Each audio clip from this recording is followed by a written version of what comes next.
สวัสดีค่ะยินดีต้อนรับทุกท่านนะคะกลับเข้าสู่ IAOC Series นะคะซึ่งครั้งนี้เนี่ยเป็นความร่วมมือกับ IAEA นะคะในการจัดทำIAEA Expert Mission Strengthening Optimization in Radiological Practice นะคะซึ่งในธีมครั้งนี้เนี่ยเราก็จะมีการพูดถึงเรื่องหลายๆเรื่องนะคะเกี่ยวกับเรื่องของ National Radiation Dose แล้วก็ในเรื่องของการ Optimization Technique ต่างๆนะคะครั้งนี้เนี่ยก็ยังเป็นอีกครั้งหนึ่งที่เราได้รับเกียรตินะคะจากวิทยากรของ IAEA นะคะดร. แซมมัว แบรดดี้นะคะจาก Cincinnati Children's Hospital เป็นหัวหน้านักฟิสิกส์นะคะที่ Cincinnati Children's Hospital ซึ่งจะมาเล่าให้เราฟังถึงในเรื่องของการจัดทำโดสในเรื่องของ DRL นะคะหรือ Dose Reference Levels นะคะแล้วก็มาเล่าให้เราฟังถึงในเรื่องของการที่จะเมื่อเราได้ค่า DRL ออกมาแล้วเนี่ยค่ะของประเทศเนี่ยเราจะเอามาใช้ยังไงในชีวิตประจำวันเราจะมาแปลผลยังไงนะคะนอกจากนั้นเนี่ยเรายังได้รับเกียรติจากอาจารย์ปราณฤทัย ตรีนวรัตน์นะคะซึ่งเป็นหนึ่งในบุคคลที่ช่วยเราในการเก็บโดสนะคะแล้วก็เป็นหัว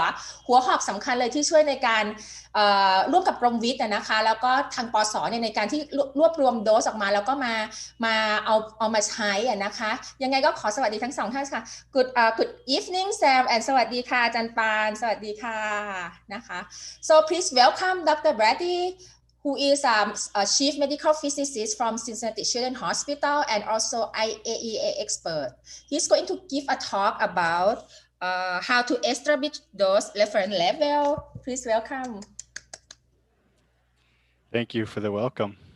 Hopefully one day I'll understand every word you say, Tanya. So I'm grateful to be back. I am just bringing my screen up so you can all see. In the meantime, we are going to have your PDF lectures put in the link from the IAOC. So people who register to get like a Zoom link, they can access your PDF lectures from last week and this week and also future week. Great. Just want to give a heads up to the audience. Mm-hmm. Wonderful. Yes. In the future, as I spoke with Tanya, the goal will be to get my lectures out beforehand. So you'll have a chance to have them before if you want to look at them, if you have questions, and then you'll be prepared for questions, but also you can use them to take notes. So we will work on that. So once again, I'm grateful to be here, to be a part of this talk, this project where I'm working with the Thai government and working with all these wonderful experts from Thailand. It's a wonderful process that they have been going through. It's been many years in the making, and so it's really exciting to now start seeing all the fruits of all these efforts after 4 or 5 years. And so I'm grateful to be invited to share a few slides today. I'm going to talk about how to establish diagnostic reference levels, or DRLs. And so last week we really talked very broadly. We talked about radiation dose. We talked about some very broad subjects. And now what we're going to do is we're going to distill that down into 2 topics today: how to establish DRLs and then how to use DRLs. And then, as you may recall from last week, after today, we are going to then focus on each modality individually. We're actually going to spend a fair amount of time, all of next month, the month of March, focusing on CT. And after CT, then we'll go back through X-ray, mammography, and fluoroscopy. So once again, today is going to still be a little bit more of a broad topic. And so you may have very specific questions about modalities, and I'm very happy to do my best to answer them. But know that as we ask very specific questions about, for example, X-ray or CT, know that we will have a chance to really get deep into those topics in the coming weeks. So to start off with about how to establish DRLs, why do we even have DRLs? Well, the ICRP, which is an international committee that has been around for almost, I think, 100 years or so, and they have set up 3 pillars, or 3 major ideas on how we should look at the idea of dose mitigation. And so the first pillar is recognition of stochastic effects, or in other words, what is the risk from exposure to ionizing radiation. And we talked quite a bit about this last week, the idea that there are tissue effects, of course. We can damage our tissue. We can get erythema and epilation. And depending on the severity or the level of the exposure, it also correlates with the severity. But then the other effect, which we all know is stochastic, or the risk from cancer, which can lead, can be anything from induction of cancer to actually leading to mortality. So the ICRP says that we need to take into account uncertainties about the risk and the irreversibility of these effects. And so it is prudent to reduce exposure to the lowest possible level. And so it's important that we talk quite a bit about the understanding of the risk effect at the high level. We all know that, unfortunately, because of the atomic weapons that were used in World War II, we've had many years of following those populations, the survivors of the exposure from Hiroshima and Nagasaki. And so we understand very well the high end of the dose level or the exposure level, but we don't quite know at the very low end, which is what we use for medicine. That said, it's prudent to reduce this exposure level as low as possible to do our best to mitigate this risk, because as it says, it's irreversible, the effects. Now, that said, no matter what we do, we will never be able to reduce risk to zero. So there is always going to be some inherent risk from exposure to radiation. So the second pillar is justification. The risk from using ionizing radiation should be balanced with medical benefit.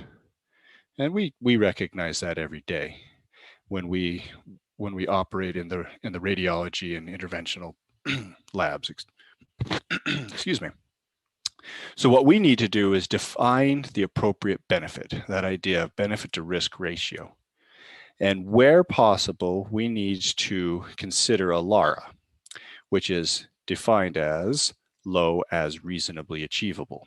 So we want to try to keep our imaging doses as low as possible, but then we have to ask the question, is there a point where too low is not appropriate or does not provide the appropriate benefit? So there is that balance of too high and too low, and so we need to be able to balance that against the idea of justification. And then the third and final pillar is economic and social considerations. In this case, the recommendation to keep exposures as low as readily achievable must be balanced with the effort to achieve reduced medical dose levels and versus the actual risk from inherently low dose diagnostic medical imaging procedures. In other words, is it worth driving the dose so close to zero when the dose is already so low that the risk is very, very small? And if we consider the amount of effort, the economic effort, the social effort to drive those doses down, is there a diminishing return in our efforts? So when you when you look at and consider those three pillars, diagnostic reference levels, or DRLs, actually provide a very effective solution to addressing all three of them. And so that is why, as time has gone on, really since the early 70s, when we started talking about this idea of having these general diagnostic reference levels or thresholds, that we can use these to help address these three pillars. So diagnostic reference levels, or DRLs, establish a benchmark from which all scanners can be compared. They're based on typical examinations, based on standard sized patients in the population. They're based on scanner type. And what that means is we're trying to compare similar scanners. So if you have single slice scanners, you don't want to compare those to 320 slice scanners. And so there is a certain amount of grouping of data.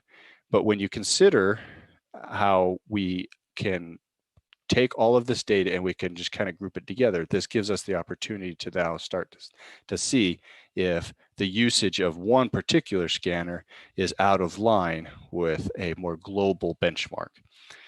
So the assumptions made when we established diagnostic reference levels are DRLs are used in medical imaging to indicate whether in routine conditions, the levels of patient dose from or administered activity, which when we're dealing with nuclear medicine, obviously we inject RAM into our bodies, for a specified imaging procedure are unusually high or low for that procedure. So I think this is an important point to establish. Dose reference levels simply draw a line. They draw a line in the sand. And what we're trying to say is anything to one side is low and to one side is high. And as we will go on, we're not trying to say that this line is inherently good or bad. We're just simply trying to make a point, a threshold, so that we have something to compare to. And that is really the whole extent of a diagnostic reference level. And now there are two words here that I colored. The first is routine.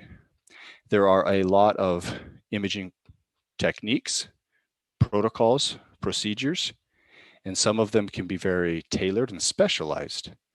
When a radiologist needs a little extra or a special tool for their diagnostic task, sometimes we have very unique diagnostic protocols for that. And those you will obviously, you can appreciate, are not going to be will not make good diagnostic reference levels because they're so unique. Very few other institutions in Thailand would probably use those.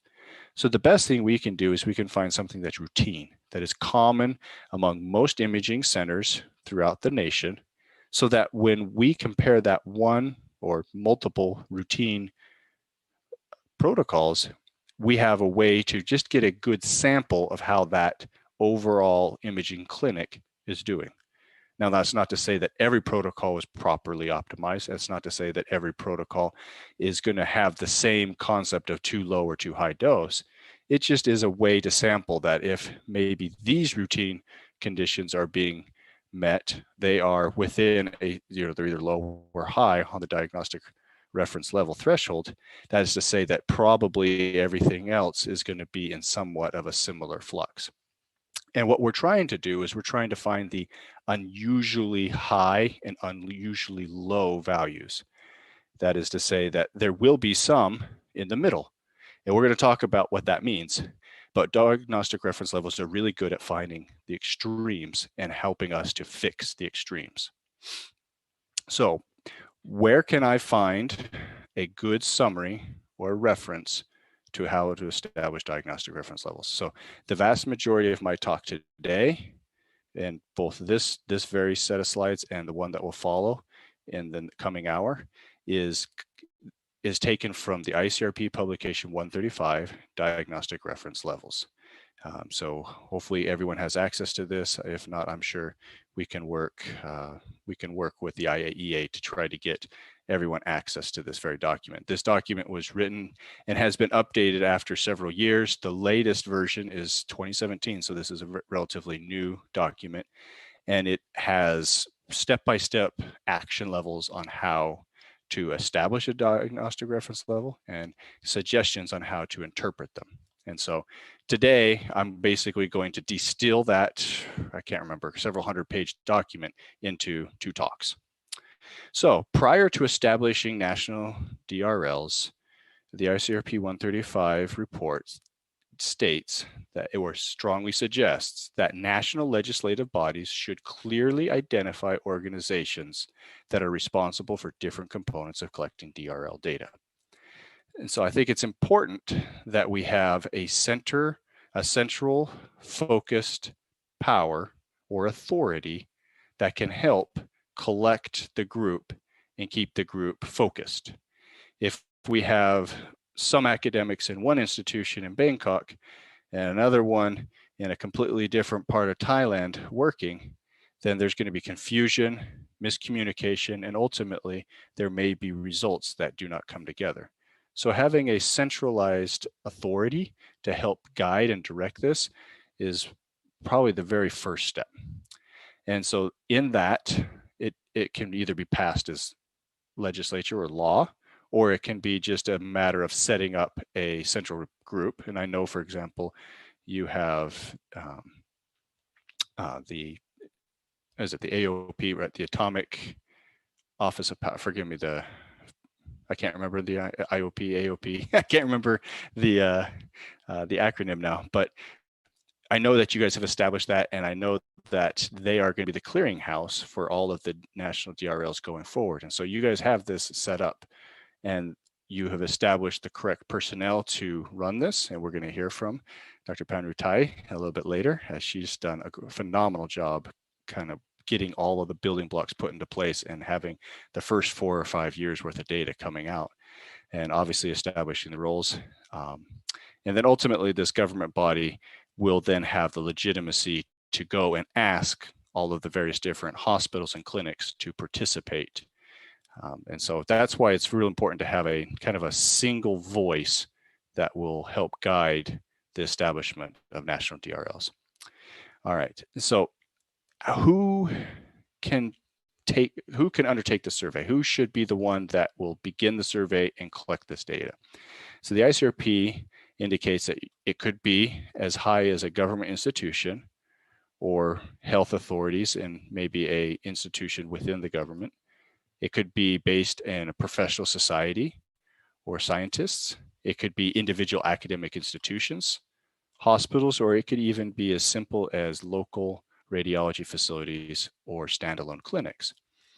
Now, we're talking going from global government down to individuals. Now, I went in this order on purpose because as we go through today, I think you realize that when it starts with DRLs, the very first step to establishing DRLs is we're actually going to work the inverse. It's much easier when you start and you work with local hospitals and local clinics to start collecting data and then using larger academic institutions to start understanding and analyzing this data, and then having the next step where professional societies and eventually government institutions will then take over and they can help bring all of the nation together. So the staff within these organizations usually will comprise of technologically savvy people, so medical physicists, lead technologists. You have the clinicians who are the radiologists. They're the people that understand the clinical side of the equation. And then you will have a support structure, staff that will be assigned the data collection, data analysis, and potentially, if you move the direction, to maybe do accreditation. And so you have a technical, a clinical, and then you have the support structure to actually to bring all the data together and analyze it. So where should we begin? As I mentioned, you can start at the top and you can wait for the government to establish everything and put everything together. And, you know, even in the best of worlds, most governments just don't have the ability to create a global large project and make it work from the beginning. So it's always better to start small and local and work your way up. And so the first thing you can do is you can actually divide the country up into regions, and you can start focusing locally. And so one region, let's say centrally around Bangkok, they can start to collect data, and they will collect data. Now that data is going to be only specific to that region.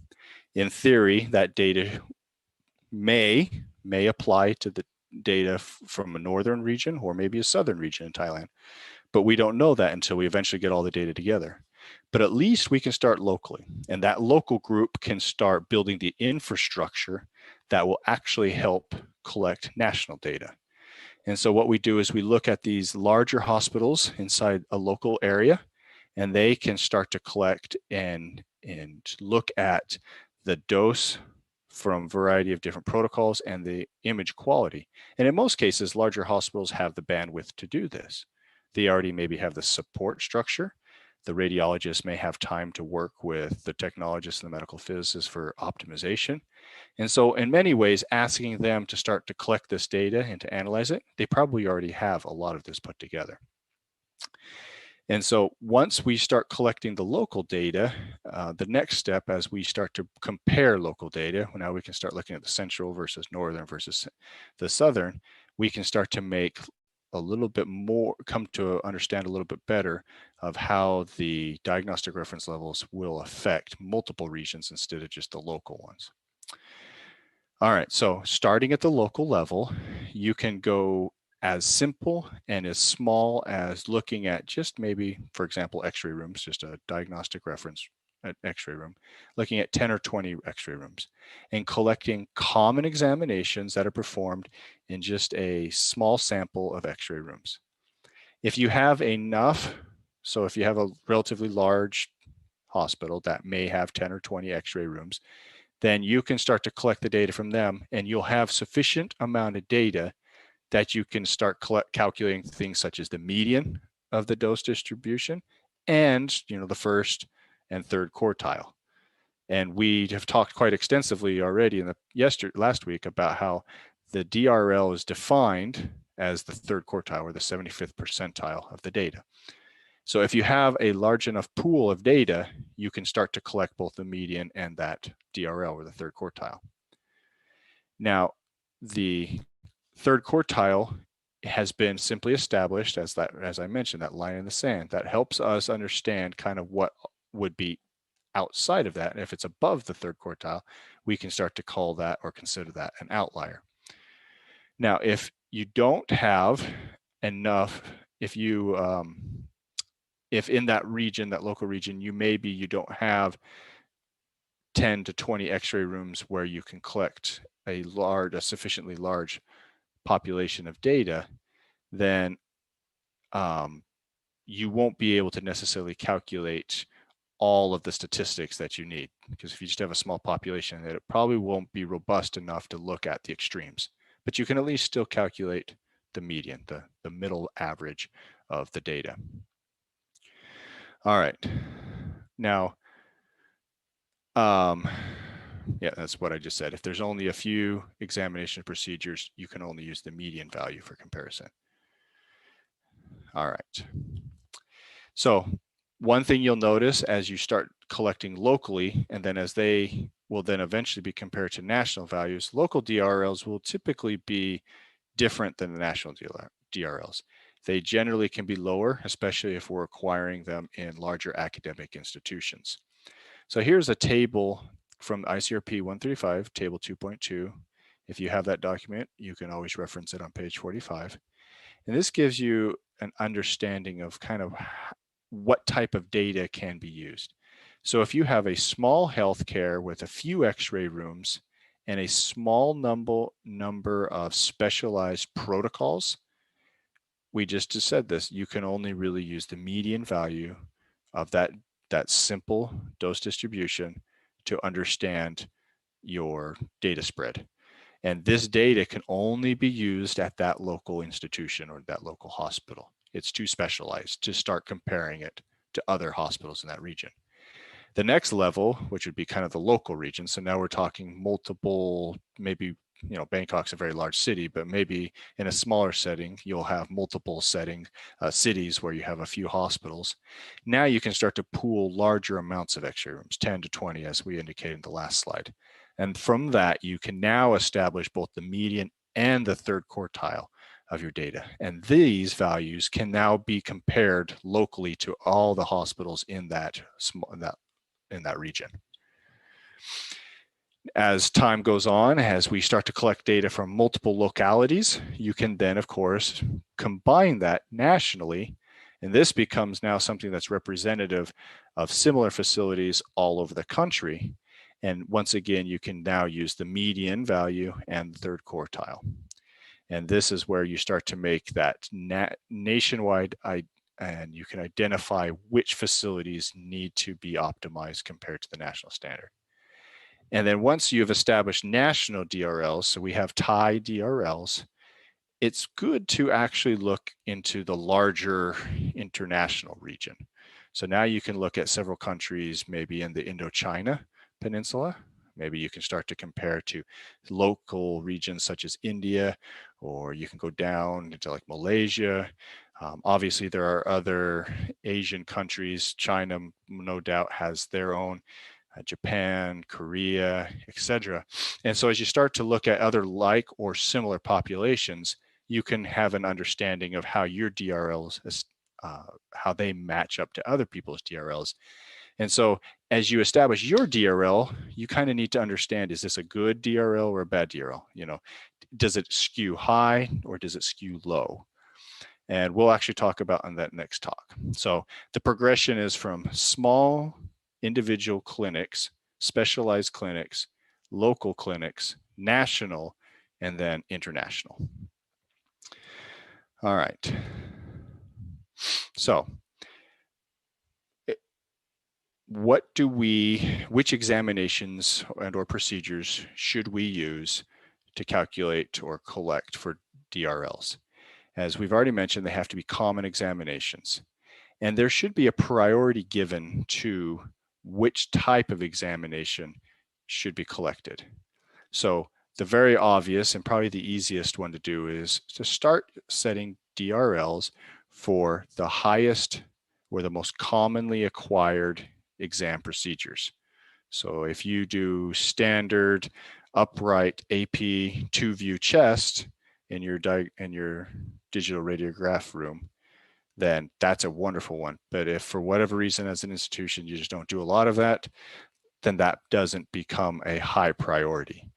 The other priority would be, of course, the exams or the procedures that produce the highest, potentially the highest patient dose, because then these are the two that will bear the most fruit in optimization. So if you can optimize something that you do hundreds of thousands a year, sub protocols hundreds of thousands of times a year, well, you're going to make a really big impact on the overall medical population exposure rate. And the same is, even if you don't do a lot of one procedure, but it's a very high dose procedure, you once again are going to make a positive impact on the overall Thai population. So how do we do this? Well, internally, we need to identify what procedures are the high dose procedure, or the exams are the high exams, dose exams, and which ones are frequently used. So for those that have dose tracking software, and I know the Thai government's working on distributing that broadly. Some local hospitals may already have this, but others are probably working on getting this more broadly. This is a wonderful tool, whichever software you choose to use. We talked about there's well over 17 options out there, some open source, so you don't have to wait to pay for or buy some if you want to start now. Others, of course, like this one I'm sharing, the Bear Radiometrics, you actually have to pay for this one, a license for this. Now, beyond a simple dose tracking softwares, we can look at hospital data systems like the hospital informatics system or the HIS or the radiology informatics system or the RIS system. Using those, you can start to identify frequency, which protocol or examination is used more frequently. And then probably the least effective, but is still an option if you need to, is you have your PACS system. And so you can start to run some reports and look at what type of procedures or examinations are used more frequently. This one's going to be a little bit more difficult because the data is there, but you actually have to physically go in and start looking at it, looking at dose reports, looking at radiologist reports, and that can be kind of cumbersome. Ideally, if you have a dose tracking system, that's all already built into it, or you can use your hospital data systems. All right, so usually many options will be required to establish which exam procedures are required most frequently. In other words, of those three options, there may be more, but most likely you're going to use more than just one or two of those. You're going to probably have to bring to bear your various different tools to identify which examinations we should assess. All right, so which ones should we assess? Well, in a perfect world, we're going to look at every examination you perform. It's unrealistic because that's a lot, and some of them we don't use but more than a handful of times a month or a year. So we need to prioritize the examination type. There are some examinations that will be labeled quote unquote lower priority. These obviously are the opposite of what we've talked about. So they have lower contributions to population dose or they are more difficult to survey. So these can be avoided in the early stages of setting up your diagnostic reference level values. Ideally, as you become more expert in doing this, and after you've maybe done multiple, we've talked about in the past where after every about 3 to 5 years, you should resample your data to to make sure your diagnostic reference levels, they may need to be adjusted. And so as you go through multiple different cycles, at some point you become pretty expert on the very common examination types. Now maybe we can look at the less common, or the quote unquote lower priority. Didn't mean to go through that last bullet point, but what this is basically is ICRP report 135, table 2.1. You can find this on page 43. It gives just an example of a variety of different examinations and the type of modalities that we should include on the first setup of diagnostic reference levels. So mammography, digital mammography is a classic example of this. You have your various different dental procedures, your intraoral, your PANS, and your cone beams. And these ones, yes, we should set them up. But now obviously CT and a few others, yes. But we come down to, say, for example, radiography, planar radiography. You may do a lot of extremity work, but this is potentially going to be a lower priority. So maybe not the first time through. Why? Well, obviously doses to extremities are low. You know, our risk from imaging an arm or a hand or a finger is much, much lower than if we do a chest, abdomen, or our head. But the other thing is, as I just kind of mentioned it, there are a lot of different types of extremities. And so to categorize, quote unquote, an extremity is actually a very difficult task. So it's one of those, let's catch this on the next cycle or maybe the third cycle, when once we have established the entire infrastructure, so we can actually be a little bit more specific, and we have a better way of determining upper or lower extremity, hand and feet versus finger, etc. Now, pediatrics is a big yes, you see that there, but it's also a difficult one. And so there are times where we will set as a higher priority something that is inherently difficult. Pediatrics is difficult, as you can imagine, because we have to stratify and understand the various different sizes. Kids can go from neonatal to obese, and that will run the entire spectrum of size and weight. So we have kids on here, and obviously I work at a children's hospital, so it's partial to me that we include them, but they are difficult. And so through the first pass, it may be difficult to establish many national DRLs for pediatrics in many different imaging modalities. Excuse me. Here in the United States, we have been working on collecting dose data for well over a decade or two now, and we still don't have national DRLs for pediatrics. We've published a lot of papers. Myself and a few of my colleagues here at various different pediatric hospitals are trying to get it established.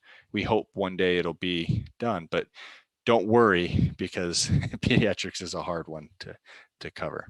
So anyway, this table, I cut and pasted it on here. So as you get my slides, you can actually look over this and completely internalize it all.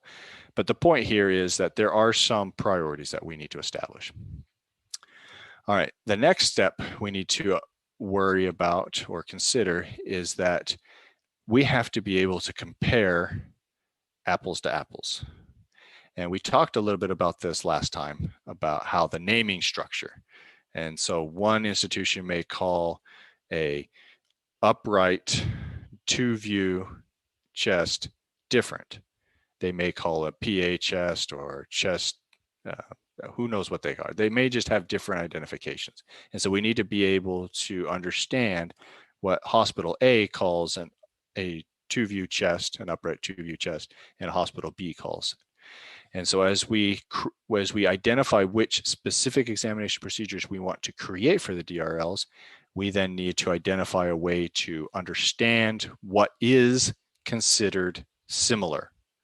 And so we look at ways to do this. One of the easiest ways to do this is based on technologies. So if you have a radiographic room, well, a digital radiographic room is going to be different than a plain film. And so grouping these two by technology is great. In CT, if you have one slice versus, as I mentioned before, 320 slice. But once you get into even smaller nuances, you may have two 64 slice CT scanners, but one may have one specific reconstruction algorithm and another a completely different one. And so it can be difficult when you start to try to group these, because the doses will vary based on technology, based on the type of the scanner, etc.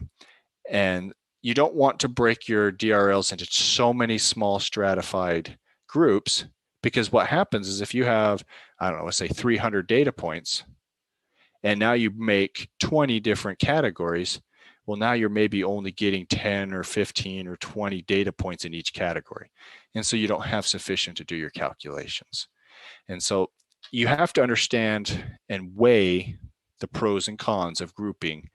Maybe you say everything over 64 slice CT scans, even though a 64 and a 320 slice are two different creatures, but they are probably mostly modern CT scanners versus a single slice. And so generally speaking, the dose profile should be mostly similar. Maybe in the future, as you get more and more and more data, then you can start to get a little bit more nuanced. All right, and then we talked about naming, and that's very important. Okay, next step is we have to get a good population sample. We talked a little bit about this last week, so I'm not going to really kind of focus on this too much. But if you have obviously in the United States here, you can see most of our hospitals are what we call community hospitals. Therefore, they're not teaching academic hospitals. They don't do research. And so they probably won't have the most state-of-the-art CT scanner. They may not have a lot of radiologists that are working on dose optimization and image quality optimization, et cetera. And you may go all the way down to freestanding centers where they don't do any of that. If someone's sick in the community, they go in, they get scanned, and they leave, and that's just all they do. And so there's a variety of types of imaging centers that we have to sample, and we need to sample them with respect to their population. So if there's a lot of community hospitals, we need to sample a lot of community hospitals. If there's only a few academic centers, we don't want to sample all the academic centers, because that'll skew our data to not represent the actual population. All right, and so we just mentioned that. Sufficiently diverse, definitely mentioned that. All right, now, what do I mean? I wrote here, where possible, a facility should be validated. What do I mean by that? It's one thing to go and ask all the hospitals in a locality to send me your data on brain CT, on head CTs. And so they all send you the data, and then you look at it and you realize very quickly there's a huge spread. Well, what does that mean? Well, if you're not making sure that all of the scanners are properly set up right, you're going to get this huge variation of data. It helps if in the initial setup of diagnostic reference levels that people like medical physicists or technologists can make sure that there are basic quality control tests being met. And almost all vendors and all types of modalities require basic quality control. And so I'm not saying that we have to go in and optimize every scanner before we can collect that data, because that's actually not, the DRL is meant to be the complete opposite of that. But we need to make sure the scanner has a basic quality control to it, so that it's not so crazy wild that their dose values are completely extreme. And so it's good to have, like I said, a technologically based medical physicist or technologists. They're going to go in and they'll help establish the proper QC techniques, and they can, in an ideal world, help establish proper image quality for all of these scanners. Now, if you're not at that level yet, or you don't, for example, have medical physicists that can go into every hospital, or technologists that have the ability or the freedom, the time to do a lot of this work, well, they still collect that data, and then we'll use that data to identify those clinics and hospitals where they definitely need that help. And then we can start to take maybe those people like the medical physicists, and they can go in and they can focus on that one hospital. So in an ideal world, it would already be established, but don't worry, we will still use that data to help isolate the extremes in the data population. All right, so what type of patient should we use? I said that there is going to be kind of an ideal patient population that we use for DRLs. So we know that when it comes to quote unquote patient dose, it depends on the attenuation of the X-ray path. Therefore, a large patient and a small patient will have different dose profiles. So we can't just take all data off of one scanner and accept that and calculate that for a DRL.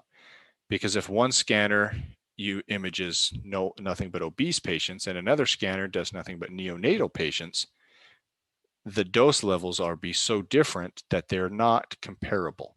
So we need to establish a typical patient size, and that will then become the surrogate for our data. So for adults, we typically are going to restrict that to a weight category. So we might say that when we're collecting data for the DRLs, we will only accept patients that weigh between 50 and 90 kilos. That's just an example. So it could be 70 kilos plus or minus 10, 70 kilos plus or minus 20. It's something that you have to identify. And I say that because when you go and you look at the Thai population as a whole, you may realize that they are different than, say, the United States or the European population. So in the US, we have a large population that is frankly obese. And so therefore, if I set my average at 70 kilos, it might be too small or too low. That's an unfortunate thing, but it just might not represent the population being imaged in the US. Whereas maybe in Thailand, 70 kilos might actually be too big. So you need to look at your population and you need to determine what is the quote unquote average or typical body habitus. Now for adults, that's pretty simple. We're going to basically establish one point. For kids, we can't do that. Obviously, we need to stratify kids. Kids grow a lot. They change quite a bit. So if you're under 5 kilos versus a 30 kilo kid, pediatric patient, those dose profiles are going to be different. Here I give once again an example of ICRP 135, table 6.1 on page 93, if you'd like to find it. They simply quote, because the ICRP is a European-based entity, they quote what the Europeans use for their guideline. And this is how they stratify their pediatric patients: by weight or by age. Now, there are just the very common age category stratifications that probably most people use, 0, 1-year-old, 5-year-old, 10-year-old, 15-year-old, and then what that would be associated with as a weight category. Now you can see that, for example, they go up to 80 kilograms. Obviously, after that, most protocols are what we would say, quote unquote, adult size protocols. So if you're already collecting 70 kilos plus or minus 10, 20 kilos for adults, then generally speaking, you'll have your pediatric as a sub or a smaller version of that, or lower weight category stratification. And you don't necessarily need to set a pediatric population at or greater than 70, 80, or 90 kilos. All right. We talked about what type of dose metrics we need to collect. So let's just talk very briefly in the larger picture of what the ICRP states. So they say, like we said last week, they have to be practical. So within reason, can we collect this data? It shouldn't be a 10 or 15 step process. It shouldn't require manual calculations. It has to be something that we can simply collect. So it has to be practicable. It needs to be based on direct measurement. And so it's something like air kerma that we'll talk about, but it's something that can be physically measured and verified. Obviously, it needs to come from the imaging equipment, and it needs to indicate the amount of radiation used, so the output of the machine, or for example, in nuclear medicine or PET, how much we actually will administer into the patient intravenously. So I showed you this, and it is meant to just demonstrate the complexity of the problem. Every modality shown here in different colors basically has a different metric associated with it. There are a few overlaps like you see here in fluoroscopy and x-ray, where air kerma and modalities. And that just means we have lots of tables, lots of different ways to approach calculating our DRLs. This is a table, table 2.3 from ICRP 135, can be found on page 51. And we all basically know what the metrics are called. Air kerma is air kerma. Another committee called the ICRU, and the ICRU has defined what each symbol looks like. So air kerma, so there's the incident air kerma, there's the exposure air kerma, there's the reference air kerma, and you might be thinking to yourself, okay, air kerma is air kerma, right? It's true. It just depends on where we make the measurement. Is it going to be incident? Is it going to be the skin, the entrance skin dose, or is it going to be some point somewhere along the beam path that is called the reference point? And then, of course, there's the other ones like volume CTDI, mean glandular dose. I just simply give this to you. It gives you the symbol that you'll oftentimes see in the international literature, obviously what it's called, and common names that we have been using and probably will continue to use for many years.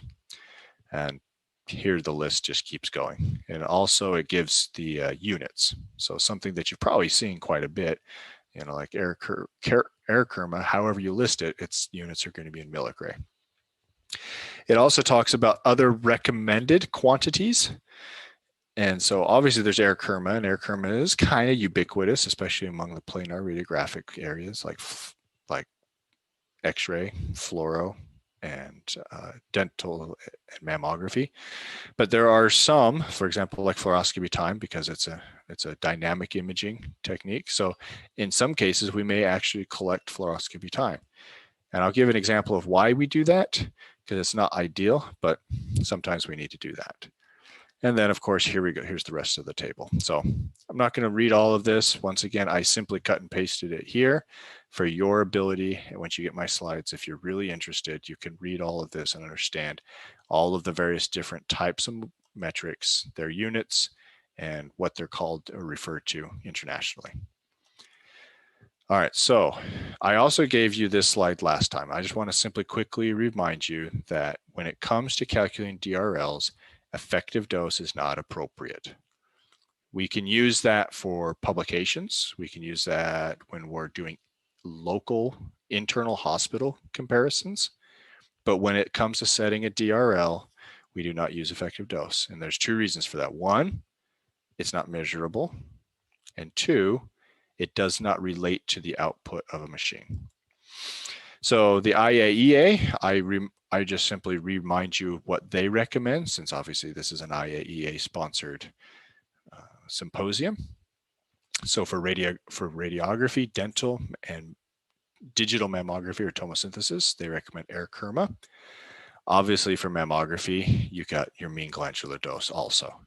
Fluoroscopy, they recommend air kerma reference point and or cap. And then a CT, there's the volume CTDI and DLP. I talked to you a little bit about last time how I believe SSDE or size specific dose estimate is a really good one to have. In the past, the IAEA and the ICRP haven't recommended that. SSDE admittedly is relatively new. I think as time goes on, they will add that to their list. So for now, probably not, but probably in the future, I think it'll be a very important metric. And then of course, nuclear medicine, they want you to collect the data based on the amount of the injected radionuclide per body weight. So we set these DRL values for multiple quantities. It's not always simple just to collect the data for one metric. So we mentioned, for example, fluoroscopy, there's air kerma reference point, there's cap, and there could be as simple as collecting just the fluoroscopy time. So why collect more than one metric? Well, first of all, that allows flexibility. Not all hospitals have the most state-of-the-art technology. And I gave you fluoroscopy as an example because fluoroscopy, it can have everything from dose maps with dose rate indicated on the monitor and a variety of different like peak skin dose, air kerma values. It can be as simple as only having reference air kerma here, you can see. And if you go to your legacy imaging devices, your older systems, they may not list any of that, and it might just be fluoro time. So to collect data from a wide spectrum of imaging modalities used at all the hospitals in Thailand, we need to be flexible. Does that mean we need to collect all of this data the very first time? Maybe not, because that is a lot of data, and then that requires a lot of comparisons. It might be that we pick the most common, that is the most ubiquitous across all modalities, and that would probably be air kerma. But as we go back through, maybe on the second cycle or maybe the third cycle, it's helpful to start to collect different dose metrics, air kerma, and maybe then next time cap, as an example. It's very important that we understand that the value that we receive is accurate. And so this goes back to the couple of slides ago. I said it's helpful to make sure each of these modalities, each of these systems, the machines, are working properly, that there's some basic QC involved. So I give you the example of CT. It gives you the value in the dose report of volume CTDI and DLP, or dose length product. Well, those are values that can be measured based on an ion chamber and a CTDI phantom.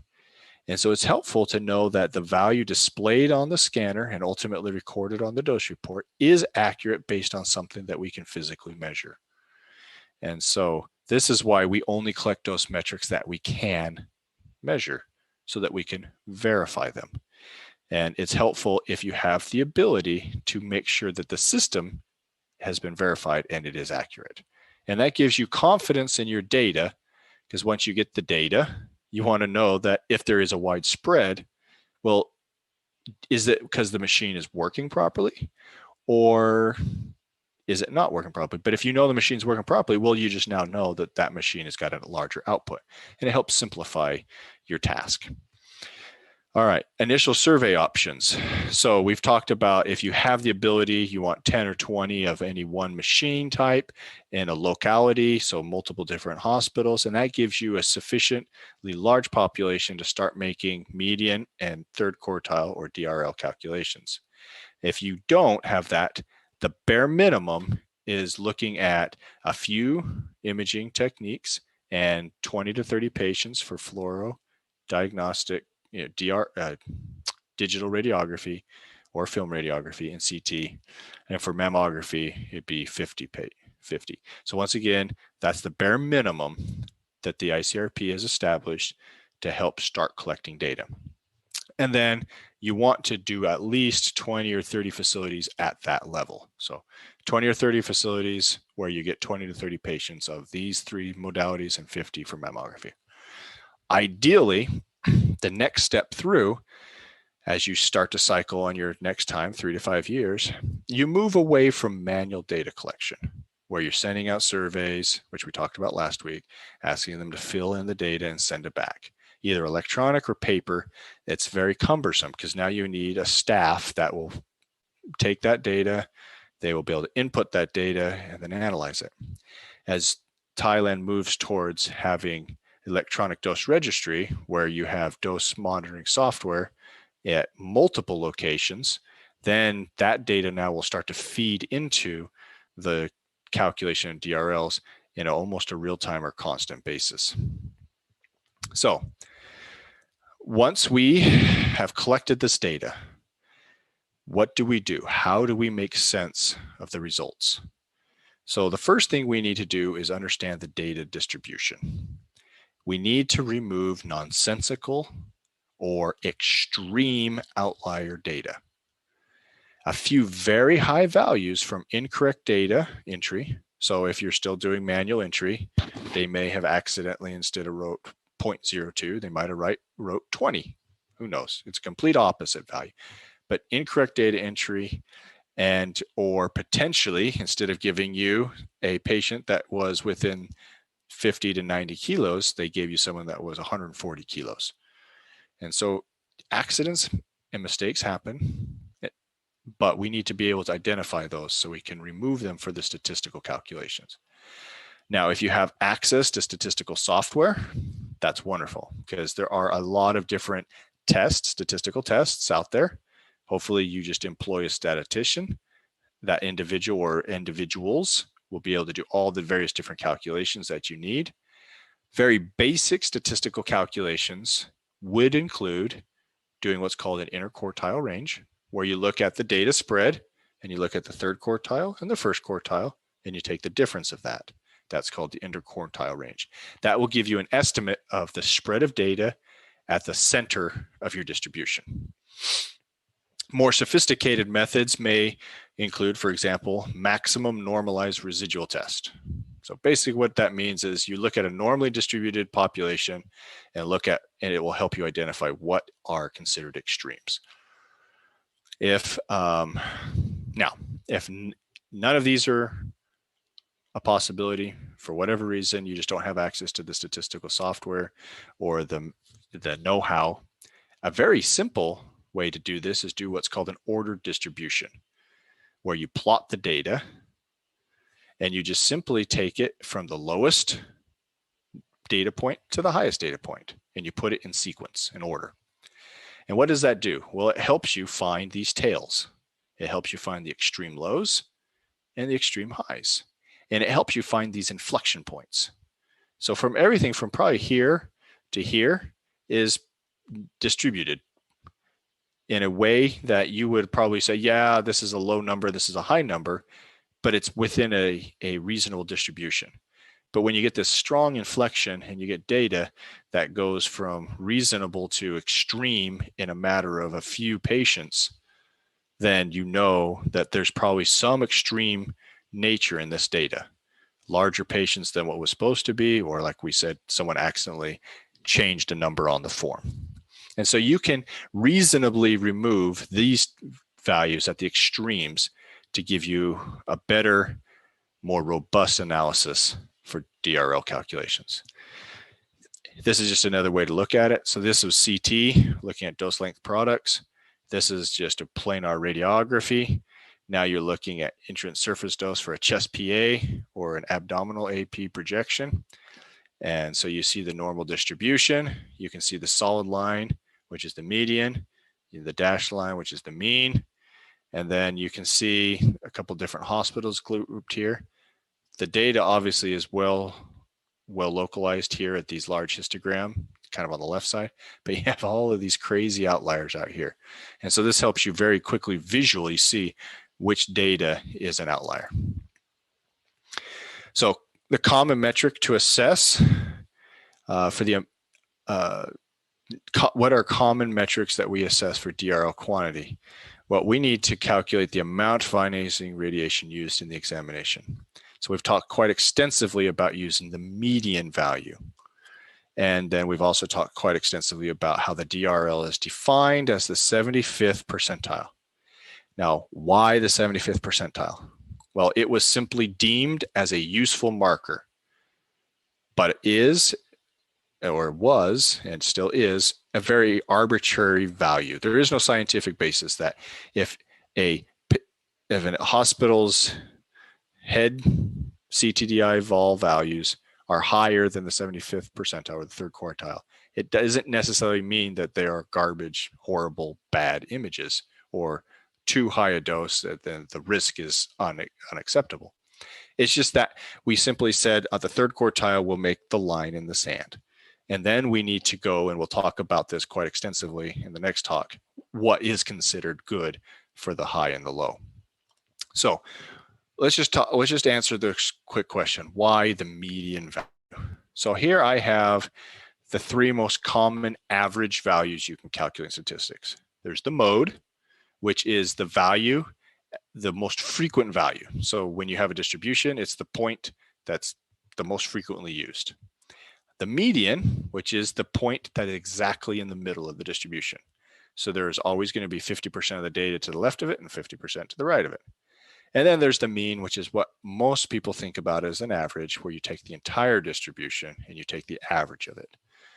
So why not use the mean? So here I have two distributions, this purple dashed line and then this purple solid line. And this, and I just took it from this website, so it's not my data, but here they simply listed or showed the mode, the median, and the mean. So let's look at the mean. The mean of this dashed purple distribution is all the way out here. And the mean of this purple distribution is right here. So those two means are significantly different. They're different because you can see this dashed one has a large right skew. So there's a larger amount of high numbers or high values, which skews the data right. Whereas this solid one tends to be more normally distributed. It looks more Gaussian. Now let's look at the median. The median of the dashed purple one is right here. So 50% of the data is on this side, 50% is on this side. And lo and behold, the median for this distribution is also right here. In this example, this is purely just an example, the medians from these two populations are identical. And so this is why we choose the median, because the median is less sensitive to extreme data on the left or the right. Because it's simply just the middle value. All right. So the 75th percentile of the national median distribution values. So we use the 75th percentile of the national median distributions, but what distribution do you use? The simple pooling of data from surveys is no longer satisfactory. What does that mean? We don't necessarily want to just simply take all the data given and just pool it all together. We need to correlate it some way. And so the ICRP suggests that we consider different ways to group the data. So as an example, we should try to find a way to correlate the dose with image quality. How do we do that? We're not collecting image quality metrics. We talked about that last week, and it would be a perfect world to marry those two sets of population data, but we don't. So what's another metric that we can use to help us understand what would be a surrogate for image quality? Well, the 75th percentile is obviously the third quartile. And then there's the 50th percentile, which is the median value. And so what they have done, the ICRP has called this the achievable dose. So if you look at a population and you take it and you look at it and you say, all right, if I have the median value here and the 75th percentile here, well, that means at the median value, 50% of the hospitals that submitted data are receiving or are able to achieve this dose. Whatever that dose is, we know at least 50% of them can do that. Obviously, the 75th percentile means 75% can do that. So if 50% can get this dose, then maybe that 25% that is higher could work towards better optimization to bring those doses down. So that's why they call it an achievable value. It's something that is a goal to work towards. So it's not a direct correlation to image quality, but it acts as a second point, a second line that we're drawing in the sand to help guide us to pick which optimization we should work towards. All right, and that's basically what I just said. So in conclusion, let me just quickly wrap up. There were a lot of points made in this talk. So first, we're going to begin by collecting regional dose values, and then we'll work towards, when I said regional, I should have wrote local. Local values, then regional, then national, and of course, then international. So we're going to base this on single surveys where represented facilities drawn from this locality. If enough data points are collected, then we can do the median value and the 75th percentile. If not enough, then at best we have at least a median value.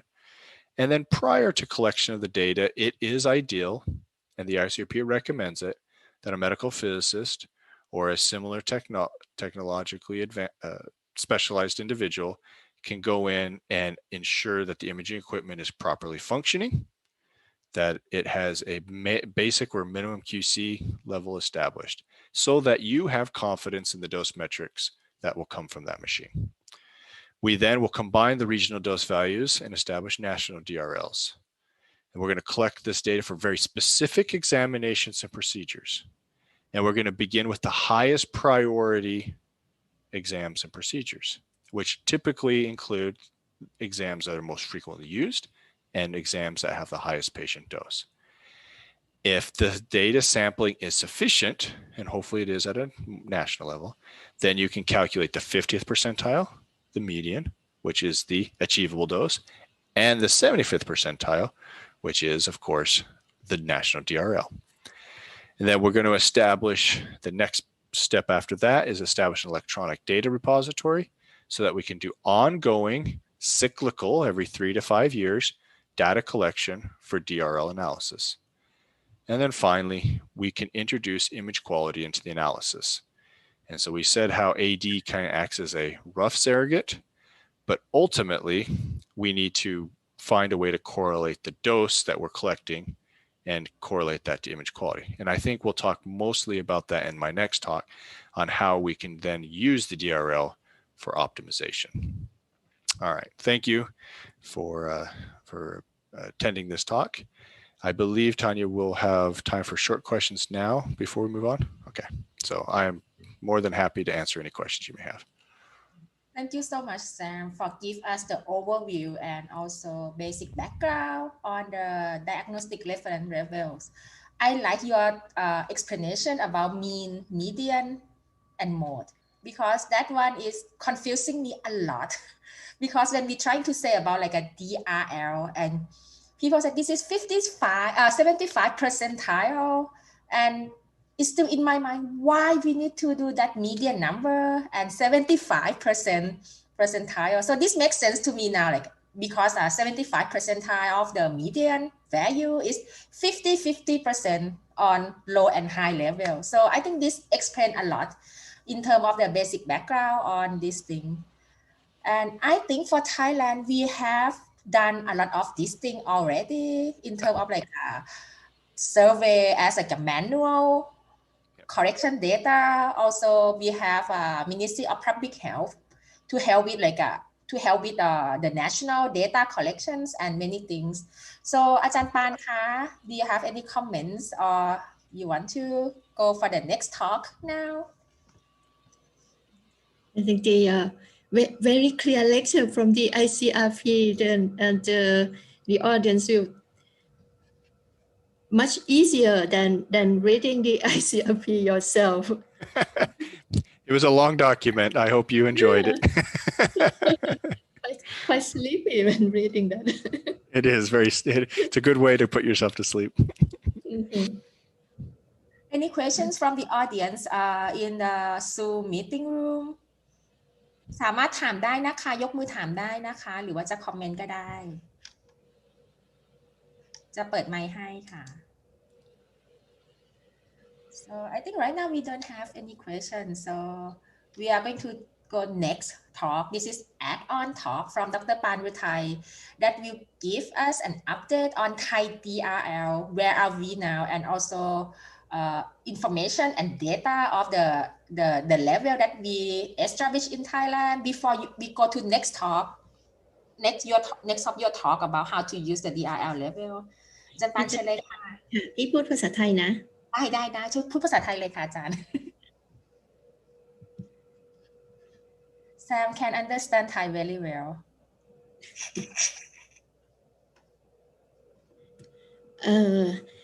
อันนี้วันนี้ก็จะพูดถึงว่าเราทำไปถึงไหนเรามีข้อมูลอะไรบ้างแล้วนะคะ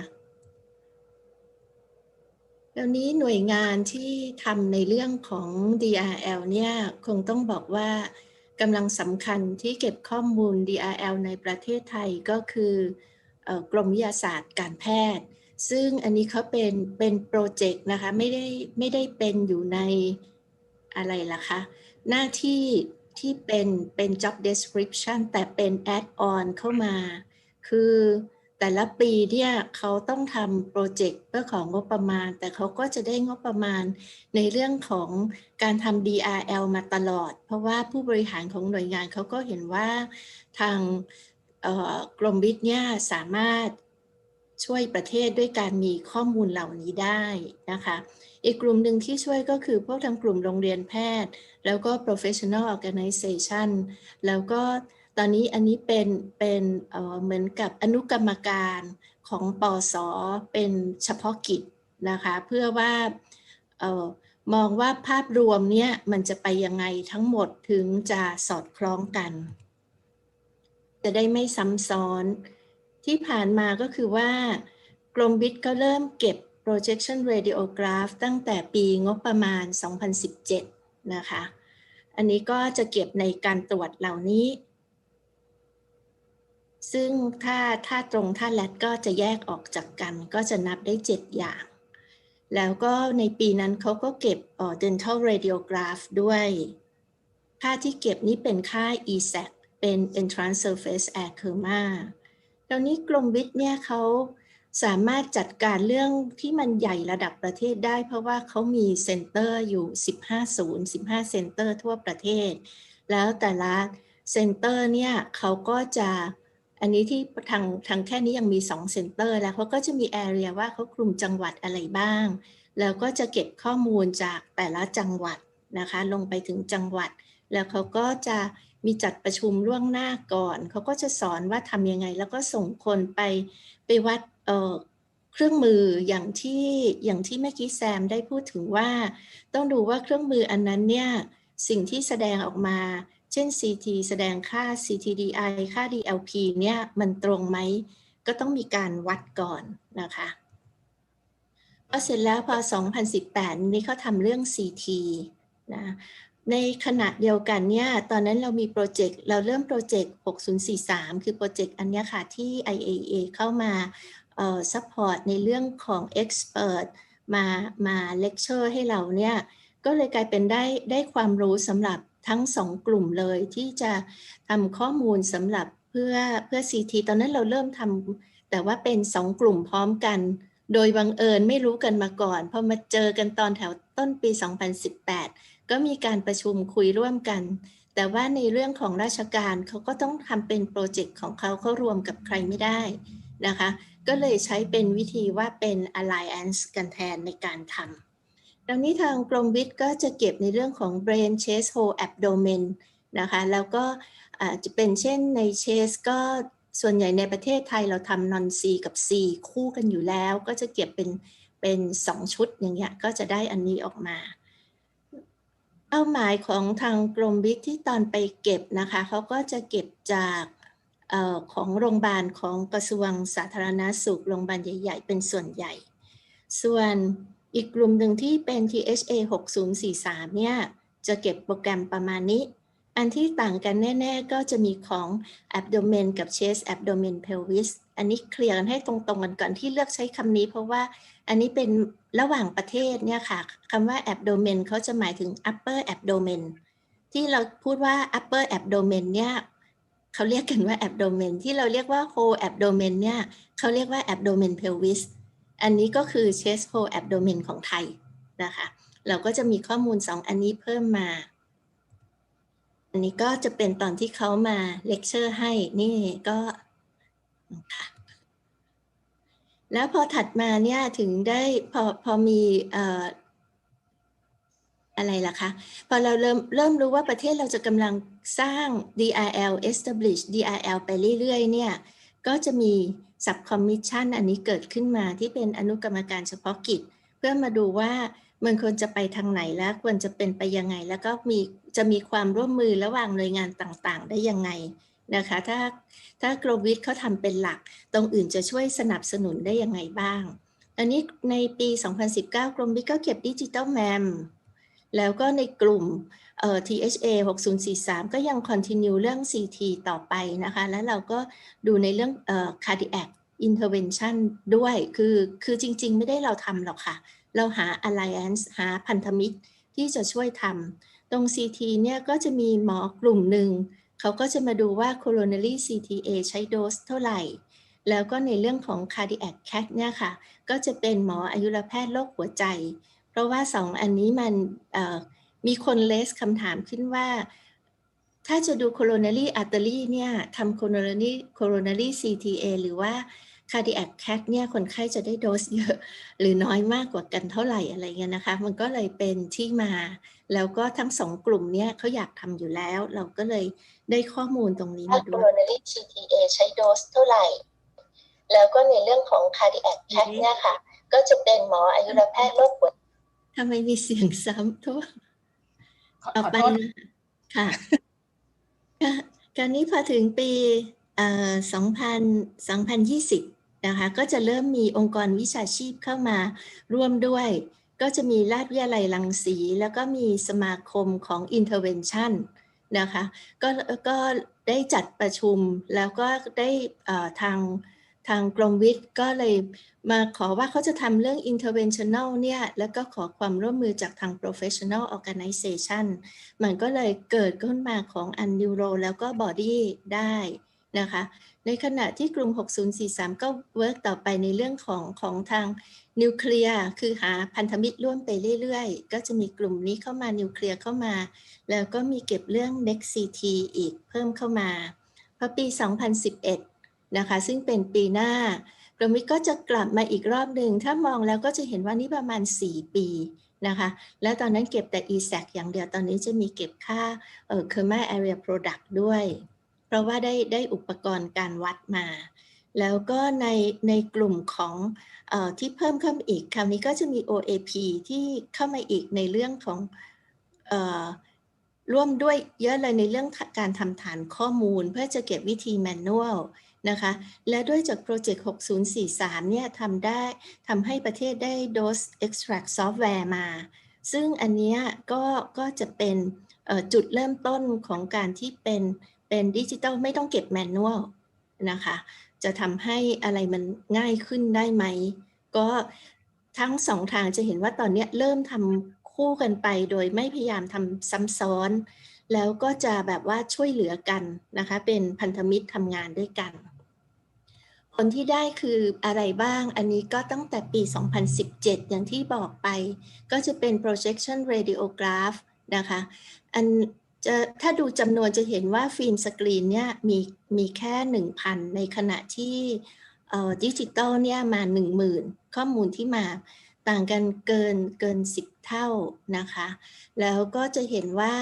โดสที่เก็บได้เนี่ยปรากฏว่าพอเป็นดิจิตอลซิสเต็มแล้วมันเยอะขึ้นเป็นส่วนใหญ่แล้วพอเทียบกับของ IAEA ที่ recommend ก็จะเจอว่าอันที่มันสูงกว่า IAEA recommend เนี่ยมันกลายเป็น3 อันแทนที่จะเป็นอันเดียวเหมือนฟิล์มสกรีนมันกลับกลายเป็นว่าพอเราใช้ดิจิตอลเรดิโอกราฟแล้วเราใช้โดสเยอะขึ้นหรือถ้าเราไปดูค่าต่ำสุดและสูงสุดของโดสที่ใช้ถ้าเรามาคิดเรโชกันเฉยๆเนี่ยเราก็จะเจอว่าถ้าใช้ดิจิตอลแล้วคนอาจจะตั้งต่ำมากเพื่อช่วยลดโดสหรือคนอาจจะตั้งสูงขึ้นไปเยอะมากก็จะเจอ point นี้ขึ้นมาหรือเมื่อกี้แซมเขาพูดถึงinterquartile range ถ้าเรามาดู P25 กับ P75 และจับลบกันนะคะเราก็อาจจะแปลข้อมูลได้เพิ่มขึ้นแต่ว่าถัดมาเลยแล้วกันนะคะเพราะว่ามันจะมีหลายอย่างอันนี้ถัดมาที่ dental radiograph ก็มีเนี่ยค่ะฟันบนฟันล่างไปตามลำดับนะคะก็ reference ที่ใช้เท่าที่หามาได้ก็จะมีของญี่ปุ่นนะคะแล้วก็อันนี้ก็จะมีของEU และอันนี้เป็นของเกาหลีแต่อย่างน้อยเราเจอว่า P75 ที่เป็นฟิล์มสกรีนกับพอมาเป็นดิจิตอลแล้วพอดิจิตอลโดสของฟันเขาลดลงแต่จะเห็นได้ว่าฟันเนี่ยยังเป็นฟิล์มสกรีนเยอะในขณะที่เป็นดิจิตอลค่อนข้างน้อยนะคะปัญหาที่เจอไม่ใช่ปัญหาละนะก็คือสรุปว่า unprojectional radiograph ของเราเนี่ยเปลี่ยนเป็นดิจิตอลซิสเต็มมากกว่าฟิล์มสกรีนซิสเต็มเยอะมากแล้วนั่นคือ2017ตอนนี้ยิ่งน่าจะน้อยมากแล้วหรือหมดไปแล้วด้วยซ้ำแล้วก็ ESAC ของ DRCR เนี่ยมันสูงกว่าฟิล์มสกรีนแล้วก็ range ของ ESAC ที่ใช้เนี่ยในดิจิตอลเนี่ยค่อนข้างสูง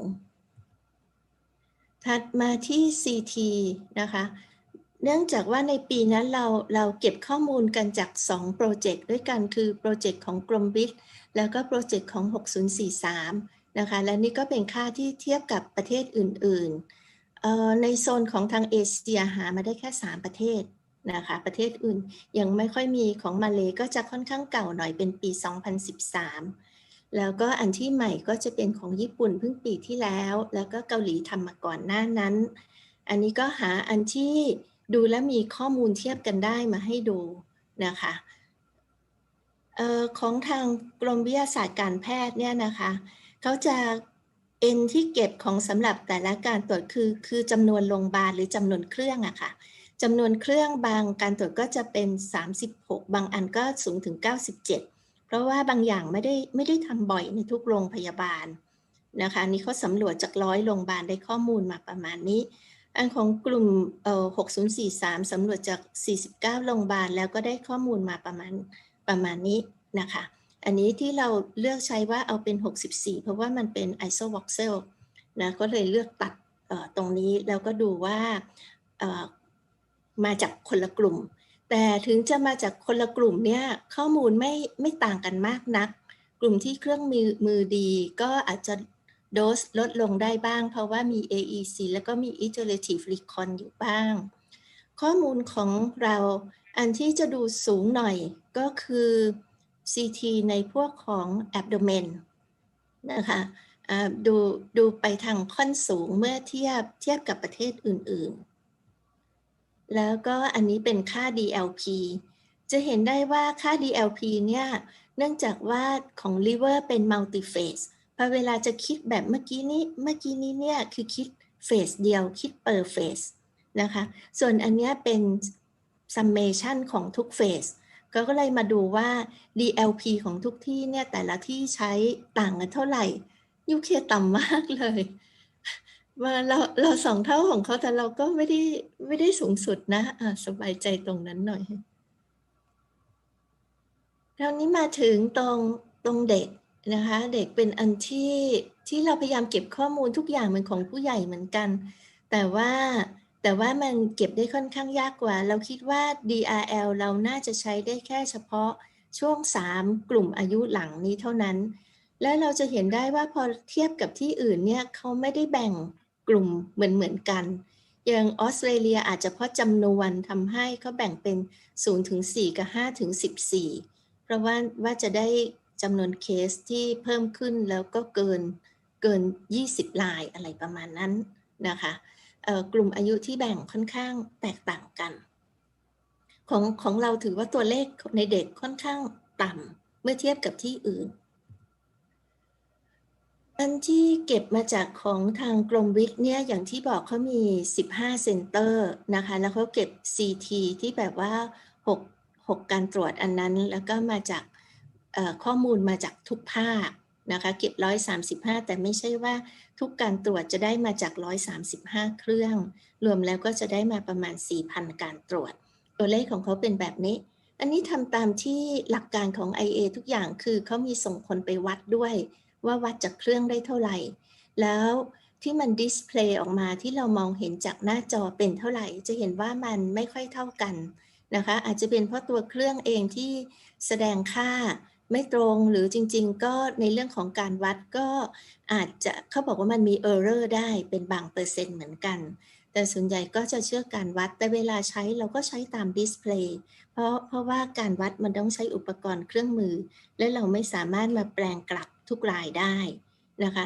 อันสำหรับกรมวิทย์ตอนนั้นก็ใช้10 sample size เพราะว่าโรงพยาบาลส่วนใหญ่ก็บอกว่าให้เก็บมากกว่านี้ก็เก็บไม่ไหวนะอันนี้ก็เป็นค่า DLP ส่วน THA 6043เนี่ยก็มาจากจำนวนที่น้อยกว่าคือ49โรงพยาบาลแต่อันนี้จะค่อนข้างนี่คือการกระจายในโรงพยาบาลของกระทรวงสาธารณสุขของโรงพยาบาลโรงเรียนแพทย์แล้วก็ของprivate hospital จะเห็นว่าพอรวมแล้วมันจะมาหนักทาง2กลุ่มนี้นะคะ2กลุ่มนี้จะเป็น2กลุ่มที่ค่อนข้างคอนเซิร์นเรื่อง radiation dose เพราะว่ามันจะมีเรื่องquality accredit เข้ามาจับค่อนข้างเยอะแล้วก็จากโปรเจกต์อันนี้ เราได้ข้อมูลค่อนข้างเยอะมากคือ 7,000 มาจากผู้ใหญ่ 5,000 กว่าแล้วก็จากของเด็กได้มาประมาณ 1,900 ข้อมูลที่ได้ก็เป็นประมาณนี้นะคะจะมีว่ามินกับแม็กซ์เท่าไหร่แล้วก็ควอไทล์ที่1 2 3เท่าไหร่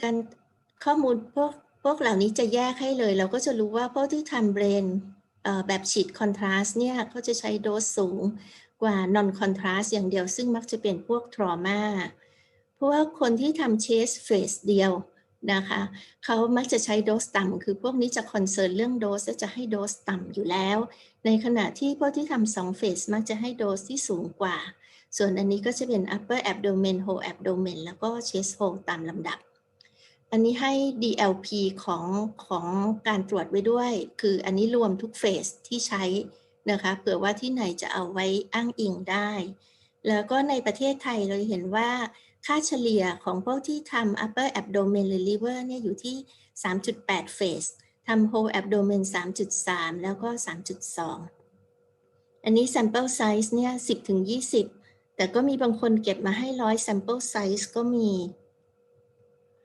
เนื่องจากเมื่อกี้ที่แซมเขาบอกว่าถ้าเราเอามาแตกอย่างเงี้ยแล้วมันจะคิดไม่ได้ตัวเลขมันน้อยเกินไปเราก็เลยลองจับที่เป็น1เฟสถ้าเป็น non contrast ก็เข้าไปในนี้แล้วถ้าเป็น contrast ก็เข้าไปในนี้นะคะแล้วก็ลองคิดข้อมูลดูใหม่ของทางกลุ่มนี้มันก็จะออกมาเป็น45แล้วก็เป็นค่านี้แทน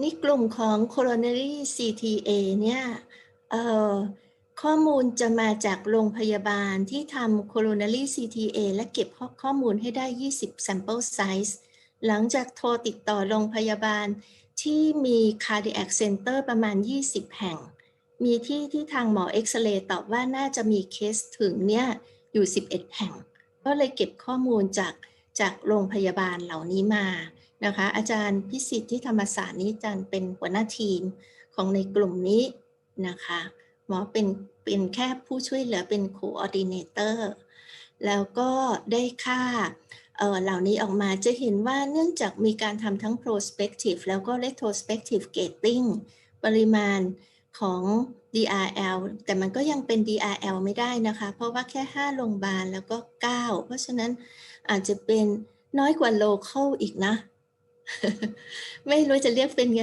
จะเป็นถ้าเป็น typical dose ก็ต้องเป็นใช้ค่า 6.3 กับ 47 นะคะต้องไปทวนในเลคเชอร์เมื่อกี้นี้ว่าถ้าจำนวนของอันนี้น้อยขนาดนี้แต่จริงๆแล้วทั้งประเทศเนี่ยมีแค่11โรงพยาบาลที่คาดว่ามีปริมาณการตรวจสูงมากนอกจากนั้นถึงจะเป็น cardiac center แต่สิ่งที่เขาเป็น cardiac center คือเขาทำ coronary angiography นะคะเราไปที่ CT อันถัดไปก่อนอันนี้เพิ่งมาใหม่ล่าสุดเลยเพิ่งสรุปข้อมูลของเมื่อปีที่แล้วเสร็จเมื่อสัก 2-3 อาทิตย์ก่อนเองนะคะก็จะมีข้อมูลของ Next CT เพิ่มเข้ามาอันนี้เราได้มาจาก 30-35 เครื่องด้วยกัน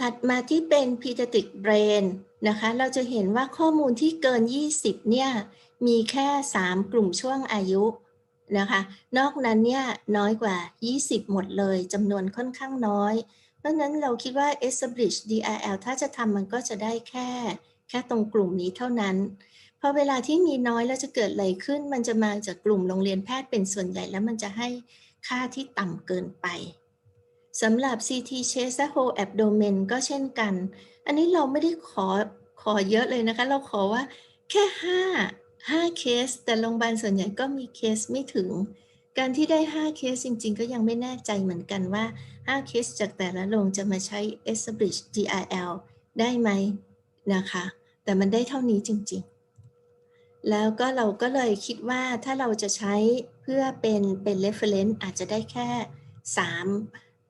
ช่วงอายุของ CT brain non contrast เท่านั้นนะคะสำหรับ CT ปัญหาของเราก็คือว่า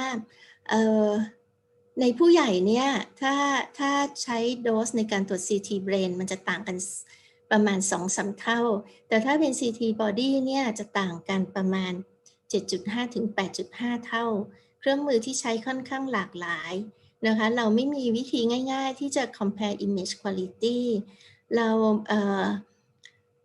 โรงพยาบาลที่เก็บในข้อมูลในเรื่องของเด็กเนี่ยไม่เยอะเพราะว่าโรงพยาบาลเด็กในประเทศมีโรงเดียวนะคะแล้วก็ส่วนใหญ่แล้วก็ไม่ได้เก็บน้ำหนักเราก็แปลได้ดูได้แค่อายุถัดมาตรงดิจิตอลแมมโมกราฟีไม่ค่อยเป็นปัญหาของทั้งโลกเพราะว่าเครื่องมือดีมากแล้วก็ปริมาณรังสีจากเครื่องมือที่ได้มาตรฐานก็จะไม่เกินค่าที่ IAEA แนะนำเพราะฉะนั้นของเราก็ถือว่าดีทีเดียวนะคะนิวเคลียร์เมดิซินที่ได้ข้อมูลมาเพียงพอเนี่ยนะคะนิวเคลียร์เมดิซินเซอร์วิสในประเทศมีแค่25แห่งนะคะแล้วก็โรงพยาบาลที่เก็บข้อมูลตอนนั้นเขาจะเก็บเพื่ออันสแกร์เขาเก็บข้อมูลของ1เดือนแล้วเราไปเอาข้อมูลนั้นไปขอมาแล้วเนี่ยค่ะจันทวัชชัยเป็นคนรวบรวมนะคะแล้วเราก็มาดูว่ามีการตรวจไหนไหมที่เขาให้ข้อมูลมาเกิน20การตรวจper 1 monthเนี่ยค่ะก็ได้มาแค่18แห่งก็เยอะเนาะ18ใน20แปลว่าอันนี้ทำบ่อยสุดแต่มีแค่11โรงพยาบาลที่จดน้ำหนักเอาไว้ด้วยเพราะฉะนั้นก็จะมีข้อมูลเหล่านี้ออกมา Cardiac Intervention นี่เป็นกลุ่มของอาจารย์สุพจน์ซึ่งเป็น Cardiomed นะคะแล้วก็อาจารย์เขาก็จะมีเครือข่ายอยู่อันนี้เขาเก็บ30 sample size นะแล้วก็เก็บมาได้จาก10โรงพยาบาล10แห่งด้วยกันที่ทำก็จะได้ค่าเหล่านี้ออกมา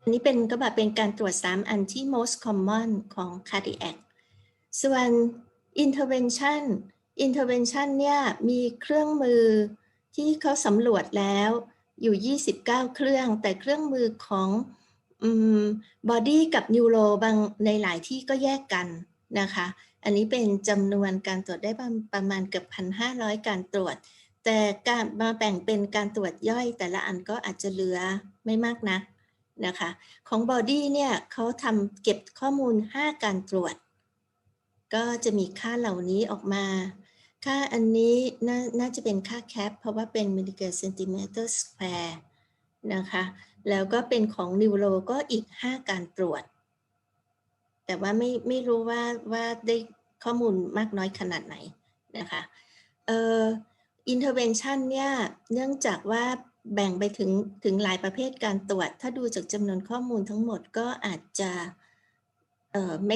ยังไม่เห็นข้อมูลในเรื่องนั้นในเรื่อง sample size แล้วก็ความยากง่ายของแต่ละอันมันเป็นตัวสำคัญที่ทำให้ต่างกันได้มากว่าใช้เวลามากน้อยแล้วก็ radiation มากน้อยซึ่งในกรณีนี้เป็นอันที่รวมมานะคะสำหรับ Thai Index Registry จริงๆเราก็ขโมยคำนี้มาจากอเมริกาเขามี ACR DIR ACR American College Radiology แล้วเขาก็มี Dose Index Registry ของเราก็เลยคิดว่าเราจะลองเริ่มตามเขาก็โปรเจกต์ก็ได้รับการสนับสนุนมาจากของ IAEA นะคะที่ให้ซอฟต์แวร์เขาซื้อซอฟต์แวร์ให้ทาง IAEA เป็นคนซื้ออาจารย์ณภาพงศ์เป็นคนช่วยเหลืออย่างมากในเรื่องของการกำหนดซอฟต์แวร์อาจารย์นุจรินเนี่ยเป็นคนเขียนโปรเจกต์ที่จะเอาเงินนะคะได้มาเพราะว่าอาจารย์นุจรินลงแรง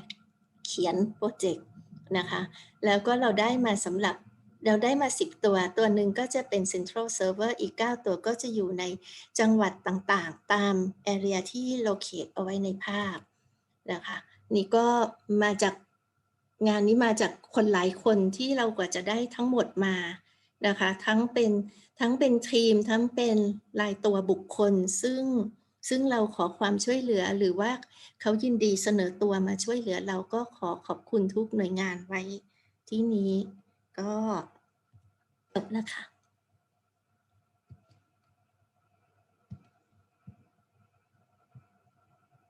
ฮัลโหลอาจารย์ตาลอันมิวแล้วค่ะ Thank you so much ขอบพระคุณค่ะอาจารย์ Sam do you have any comments on our data any suggestion I do, and I will talk about that, I think, in detail in my next talk. So I'll show you.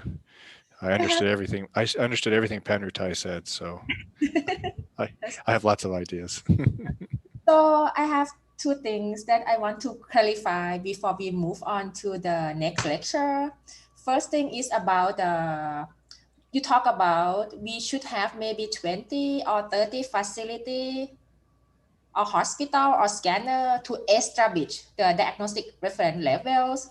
So that number 20 or 30, is it depends on the country size, on how many machine that country have? Is it 10% of the machine, or it's just like a random number that, okay, 20 to 30% of that things compared to between like a small country and big country? It is kind of random, but if you read the ICRP report, they say that you should be aiming for about 30% of your imaging modalities. So 10 to 20 in Thailand is probably small. 10 to 20 in maybe a different country might be really high. But ultimately, if you could get about 30%, that's a good starting place. Okay. And my next question is about the number. So you said we should have, let's say about CT, because CT is the modality that's available in almost every country and in every hospital, and it's easy to use, so it creates a lot of radiation to the patient. So for the CT, you said we should have 20 to 30% study of CT for establish the national reference levels. So does it mean like it depends on age group and modality? Let's say for pediatric patients 0 to 5 years old, we want to get the DRL for the CT brain. So which means we need 20 to 30 study CT brain non-contrast for the patient less than 5 years old, right? Yes, and that is the minimum. So the ICRP recommends that when you're trying to get at least a little bit of a distribution, 20 to 30 patient examinations in each category. And so, yeah, non-contrast brain, contrast brain, that's two different categories. And so in that case, you would need 40 to 60 total patients split between the two. And that's why pediatrics is difficult when you go to all the different age categories or weight categories and all the different protocols that, Dr. Panrutai talked about, the abdomen, contrast, non-contrast, chest, etc. And when you have about 10 categories times 4 or 5 subcategories, pediatrics can be very difficult. That's why we do that usually the second go around. But most countries, definitely local hospitals, they'll have a CT or scanner or two, and they're going to most likely do head, chest, abdomen. And so at the minimum, you can set it up to be very broad and do 3, maybe 4 protocols, get 20 to 30 patients in each of those common protocols. And now you're starting to calculate at least a local DRL. And then once you get enough hospitals around that country, especially in Thailand, then you can get the data, pool it, and now you have your national DRL. I see. And last one for clarifications. We're talking about DRL, but we correct the data. Let's say CT, we correct CTDI and DLP. So which means that individual number, and when you put that number as for like the curve distribution, you get the median number and 75 percentile that we call DLP, right? DRL. So DLP is right? It's like a new word for those number at 75 percentile on the median. Yeah. So you have the volume CTDI or the DLP for CT. So you have these two metrics, and you look at both distributions separately. So starting with the volume CTDI, you look at the total distribution. It might be nice and normal, or it might be highly skewed. Whatever it is, you pick your 50%, your median, and then you pick your 75th percentile. The 75th percentile becomes your DRL. And the median value we can now call the achievable dose, or the AD. And those are the two values. The most important is the 75th percentile.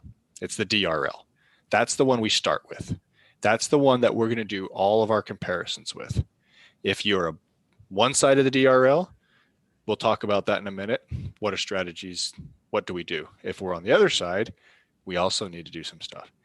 And then, but the 50th percentile, that median value, gives us a way to just look at, hey, can this group of people get a little closer?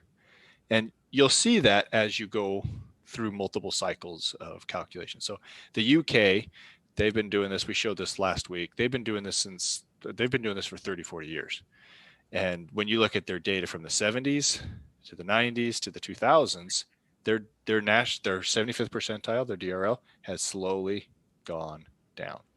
And that's just because once they drew the line in the sand and they realized, okay, this is what we consider too high, and this is what we consider, well, a value, be it low. Now we are going to try to do all of our best to get all of these guys on this side of the distribution. So when you do your statistics again, it shifts the number. And so now everyone that went just right to this side of the distribution, they're on the wrong side again.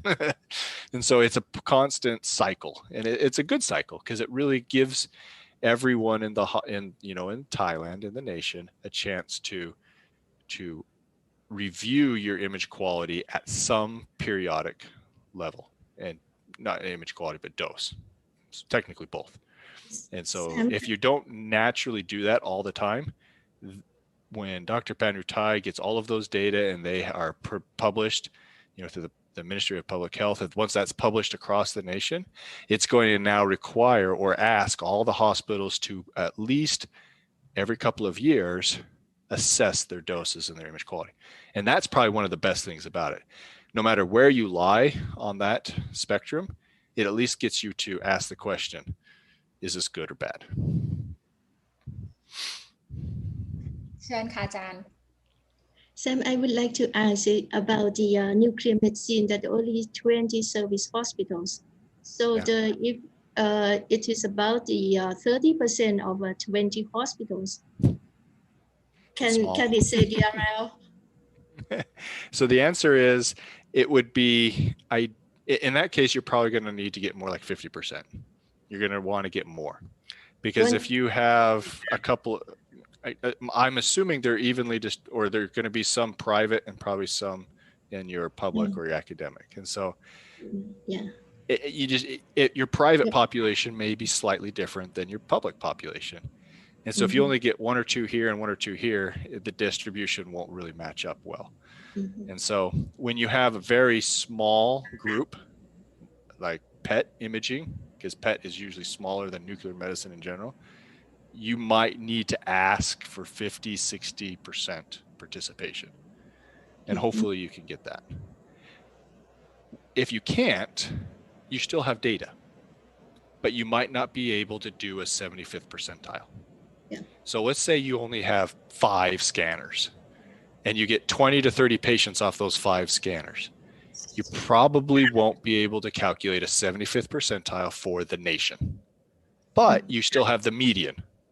You still have the 50th percentile. And so you can still publish that and say, hey, here's the median.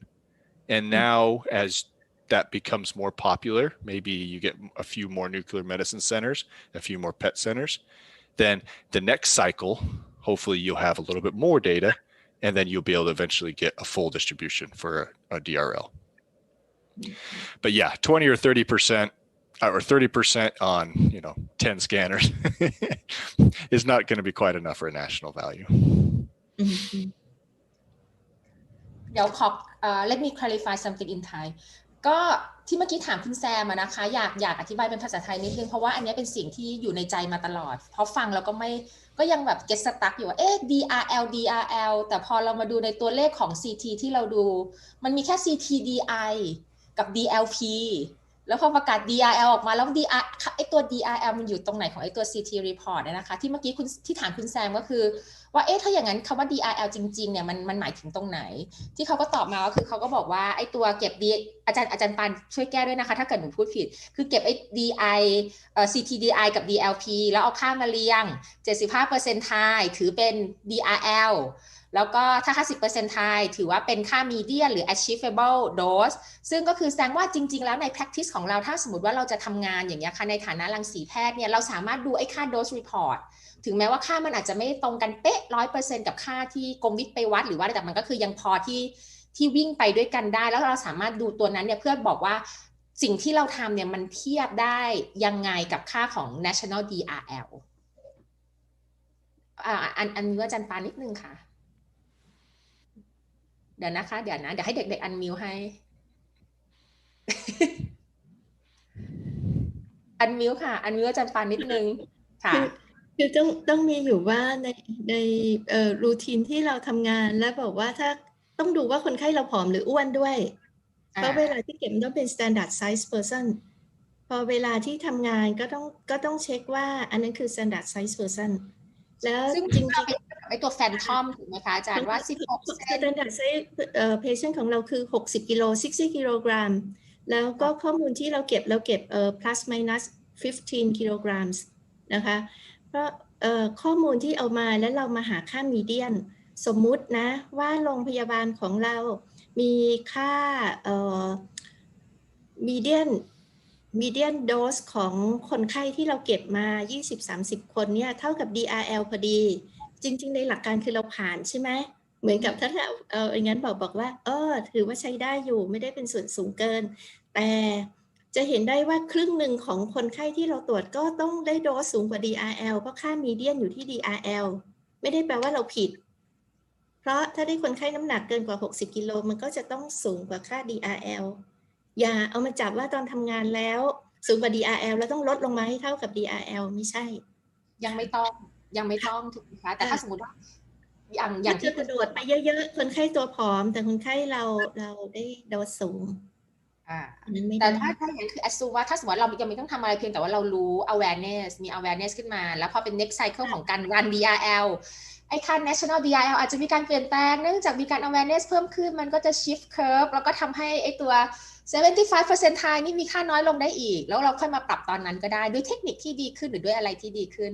ถูกไหมคะถูกค่ะแต่เพียงแค่ว่าค่าตอนแรกที่เราได้มาจากโรงพยาบาลจำนวนหนึ่งและถ้าโรงพยาบาลที่ส่งมาให้เนี่ยบางทีเขาจะเข้าใจว่าเขาส่งน้อยและดีถ้าตัวเลขน้อยพอเขามีตัวเลขเยอะแล้วเขาไม่ส่งมันก็จะไม่ได้ค่าที่แท้จริงของประเทศเขาเข้าใจตรงนี้ใช่ไหมแต่ถ้านั่นคือหลักการของแมนนวลตอนที่เราทำแมนนวลที่ส่งเยอะส่งน้อยแต่ถ้าสมมติต่อไปมันเป็นดิจิตอลปุ๊บเนี่ยเราก็จะได้ค่าเรียลไทม์ทั้งเยอะทั้งน้อยค่ะ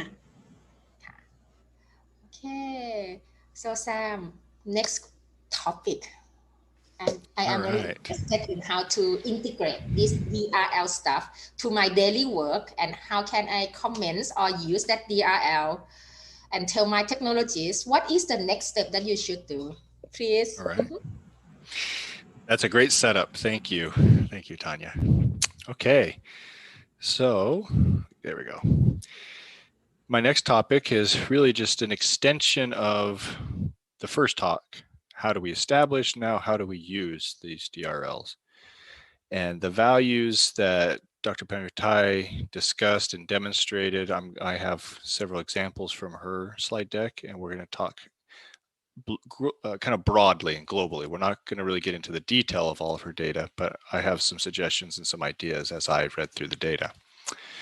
So once again, my talk is based on ICRP publication 135.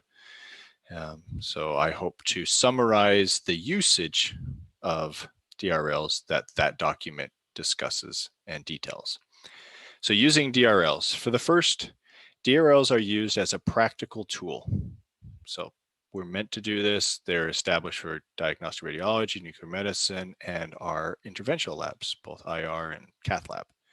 And the goal here is for achieving acceptable image quality or adequate diagnostic information consistent with medical imaging task.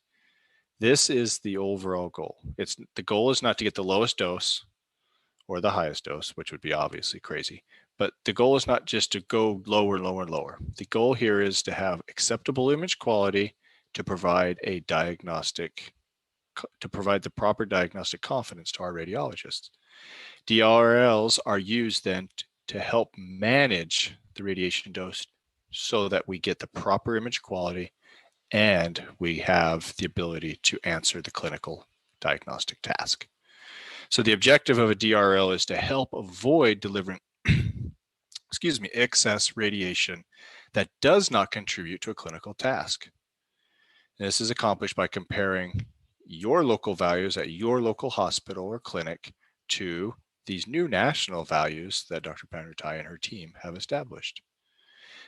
So ultimately, excessive dose does not improve diagnostic confidence. We've demonstrated this for years and years and years in the academic literature. And so all that is risk. When remember, we talked about the benefit to risk ratio. If the benefit to risk ratio is off, then it's not technically medically sound for us to continue using that imaging technique. So we've talked about this quite a bit, but you're going to hear me say this many times over the next several weeks. What are the DRLs and what are they not? So let's start with what they are not first. DRLs are not to be an individual patient. In other words, if you're a radiologist and you just dictated a non-contrast brain and the value was the volume CTDI, would say it was 45. And you should not pick up Dr. Panurtai's document and go, oh, the national Thai level is 40. And then you would then think, oh, this was too high a dose. This was a bad study. So that is not how we apply DRLs. DRLs are not to be applied to individual patients. They are not to be used as a limit for patient examination. In other words, you don't go turn all your protocols down so that for example, volume CTDI is less than the national DRL. We're going to talk about that, but that's not what they're meant to do. They're not dose limits. And so if a patient gets a value that's higher than the DRL, that's not necessarily a bad thing. It's something that we just need to talk about. They're not to be used as punitive or regulatory purposes. So we're not going to close down a hospital just because their values are higher than the national DRL. It does not ensure diagnostic confidence. So this is interesting. Obviously, if it's a high dose, it's probably a good image quality, right? Right? Well, we don't know that. Just because the value is higher than the national DRL, the 75th percentile, it does not necessarily mean that there is more diagnostic confidence. It does not necessarily mean that it's got better image quality. And it does not necessarily mean that the acquisition technique was good or bad. It's simply saying that the value is higher than the threshold. I know that seems simple, and I'll explain why that's a good thing. But when we establish DRLs, it's quite literally just a line in the sand. It's just a simple threshold, and it gives us a reason to start to ask ourselves, why are we on this side of the DRL versus this side? And we'll give some examples of that later. So what is a DRL? It establishes the context to compare examination doses, and we can compare it, as we talked about, locally, regionally, nationally, and maybe even internationally. They help to identify trends. This is one of the most important things. And so we can, once we understand these trends, if one hospital is too high or higher than the DRL, if it's one hospital is lower, or if one hospital has a bunch of CT protocols that all are below the DRL, except for, say, the non-contrast brain, which is higher, it allows us to see a trend. And then we can do what's called a root cause analysis, an RCA, so we can identify why that one protocol may be different than the others. And it helps us to understand what we may consider at that local hospital too low and too high. And so it's giving us a way to just kind of start to investigate and ask these questions. All right, so the purpose of a DRL is to identify facilities where dose levels are higher than the 75th percentile of the national median, representing a need for optimization. National median values, or these AD values, the achievable dose values, provide an additional benchmark to better identify areas for ongoing optimization. The attempt to modify patient dose and image quality to bring an institute's dose levels below the AD represents a good practice. So the ICRP 135 indicates the 75th percentile is one value, the 50th percentile or the AD is another value, and that the ultimate goal of getting below the 50th percentile is potentially a good practice. Now we'll talk about not why we don't take all of our protocols and immediately just drop their doses. But if you have one protocol that was higher than the 75th percentile, maybe it's a little lower now than the 75th percentile. The question is, do we continue to optimize below the 50th, or are we happy? And there's always reasons for us to stop or to continue to go forward. So now I want to kind of shift. I know Dr. Panrutai gave a great talk. I imagine every word she said was amazing and wonderful. Unfortunately, I didn't quite understand all of them. And so she was kind enough to share this data with me beforehand. And so I had a chance to read through it and I looked at it. And I wanted just to point out a few things. So you received we had my talk before, my first talk went. And we talked about all of the things that the ICRP or the International Community suggests that we do first. And it just should be commended that Dr. Panrutai and her team have basically checked off all of those boxes. So for example, they started with radiography, they started with projection radiography and dental, and they started with a single dose metric. And those are usually the highest frequency, and within radiography, they're going to be kind of the higher doses like an abdomen single or two-phase, or not phase, excuse me, view. And so they started collecting the data that was easy, high frequency. And now when you fast forward to 2021, they're circling back around for their second cycle and they're including a new calculation or a new dose metric, which is CAP. And remember, we talked about how oftentimes it's suggested that we don't just collect one, but we collect multiple metrics, which gives us ability to branch out and collect more data from even more hospitals that may not have just the ability to give you or report one metric. So she talked quite a bit about dental and CT. She demonstrated that they collected data for the 8 most common protocols, and that was back in 2018. Now fast forward, they then the next year started collecting more data. So as they became more comfortable with one set of metrics and protocols, they then added and expanded. And so this is a classic example of starting in one and continuing to increase and grow per modality. Obviously there's IR and the cath lab. So they got interventional and digital mammography, and then nuclear medicine, as she discussed. And now there's obviously some challenges with nuclear medicine being at a smaller, more, I guess, quote unquote, subspecialty in Thailand. But that doesn't necessarily mean we can exclude it. And so I think that's very, it's commendable that they have been able to collect the data that they could, and they were still able to calculate their dose distributions. So the other thing we talked about is the different organizations and the way to approach collecting and calculating DRLs. We talked about the high level government control down all the way to the individual clinic. And that's exactly kind of what they did. They started at the bottom and they've been working their way up. They started with just local hospitals, medical schools or academic schools.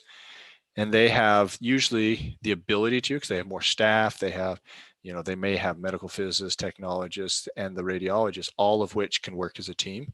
And so they were they began as the first kind of soldiers in this battle, and they were able to go out and deploy the initial structure on how to collect this. And as they have established that at local institutions, they've now turned it over to more of a larger professional organization that will include more people at a more national level. And then what is planned as in 2021 is to turn this over to OAP, or the Office of Atomic Peace. Forgive me, that was the acronym I couldn't remember. I kept getting my letters backwards. The Office of Atomic Peace. And so the OAP will now be the one that'll spearhead this. And so that just demonstrated the proper lower to higher as they work towards having, and I know from the very beginning, Jiraporn talked about this in her talk last time and many years ago back in 2019 when I was there, how all of this started with the recognition at the government level, at the Ministry of Health, recognizing and needing all of this. So the government understood it. They gave their blessing to move forward, and then a small group figured it out and has eventually grown it back up. And so now you see the government being in a position to take and to go forward with this. So now that they have collected 4 years worth of data, they are from 2017 to 2020 and starting into 2021, they're moving on to their second phase, moving from manual data collection, which is what's been happening, to software collection. And so I know initially with several of these academic institutions, they did have electronic data collection, but it was localized to just a few hospitals. And so now moving forward with the help of the IAEA, the goal is to get this same software distributed more broadly, more globally throughout Thailand, so that we can speed up the process of data collection for DRLs for the next cycle, the next 3 to 5 year cycle. All right, so now that Thailand has established national DRL values for select examinations and procedures, these values can be published and will be published so that local hospitals and radiology and interventional clinics can compare their data with the national DRL values.